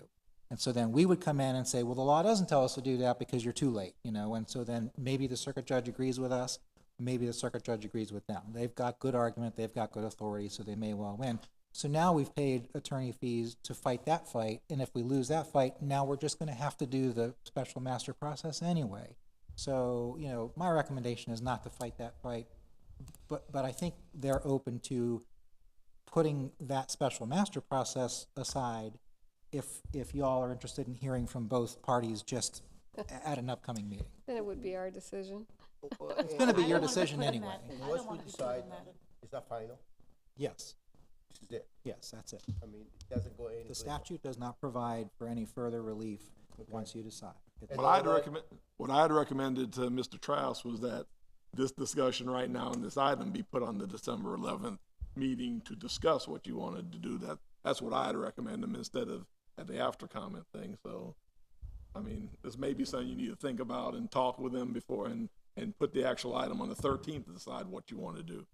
And I guess and you can do that. The only concern is that they are understandably wanting to push the process, and so you know, I can ask them, you know, nicely and sweetly if they're willing to wait more time for you all to decide, you know, which method you're going to choose. And if that's what you want to do, that's fine. But they may file their petition for writ of mandamus anyway. You know, if they might not want to wait for that. And I appreciate. I give Mark Harper a lot. I understand, and I appreciate staff's firm position. That should be your position. If our charter says X as staff, that's how you should go forward. That's why we're here to make a great decision. Right. And this has only happened once in my 6 years, as far as I know. So I'm not worried about it being a precedent. I think you got to choose your hill to die on. Sidewalks are not my hill to die on in this situation. So I am open to hearing both sides. And if it's a cheaper route to go through this quasi mediation, I'm for that. And I like to remind us all, this is just my opinion. One of the reasons why Jay's not here tonight was because that was the last straw on the camel's back for me when we had the issue with that member who he had two discussions with two attorneys at that firm, at our firm, about his situation. We weren't made known of that, and now we're here. That's just my opinion, but so with all that in mind, I'm not opposed to hearing both sides and then deciding, do we want to go to court and fight it out, which I don't think we should do, or have this mediation process. And all this is just for sidewalk. Just pick your hill to die on. That's not my hill to die on the sidewalk. I know, but It's not. So I have a question. So you're saying that hear both sides and then send them to mediation, or we can make. decide to, correct? Oh. no, this is going to be final, right? No, we No, decide he's to saying go it was- mediation or not. No, the two choices are, you all send us and say, go talk to the special master and let the special master come up with a written order about who's right and who's wrong, and then that will come back to you.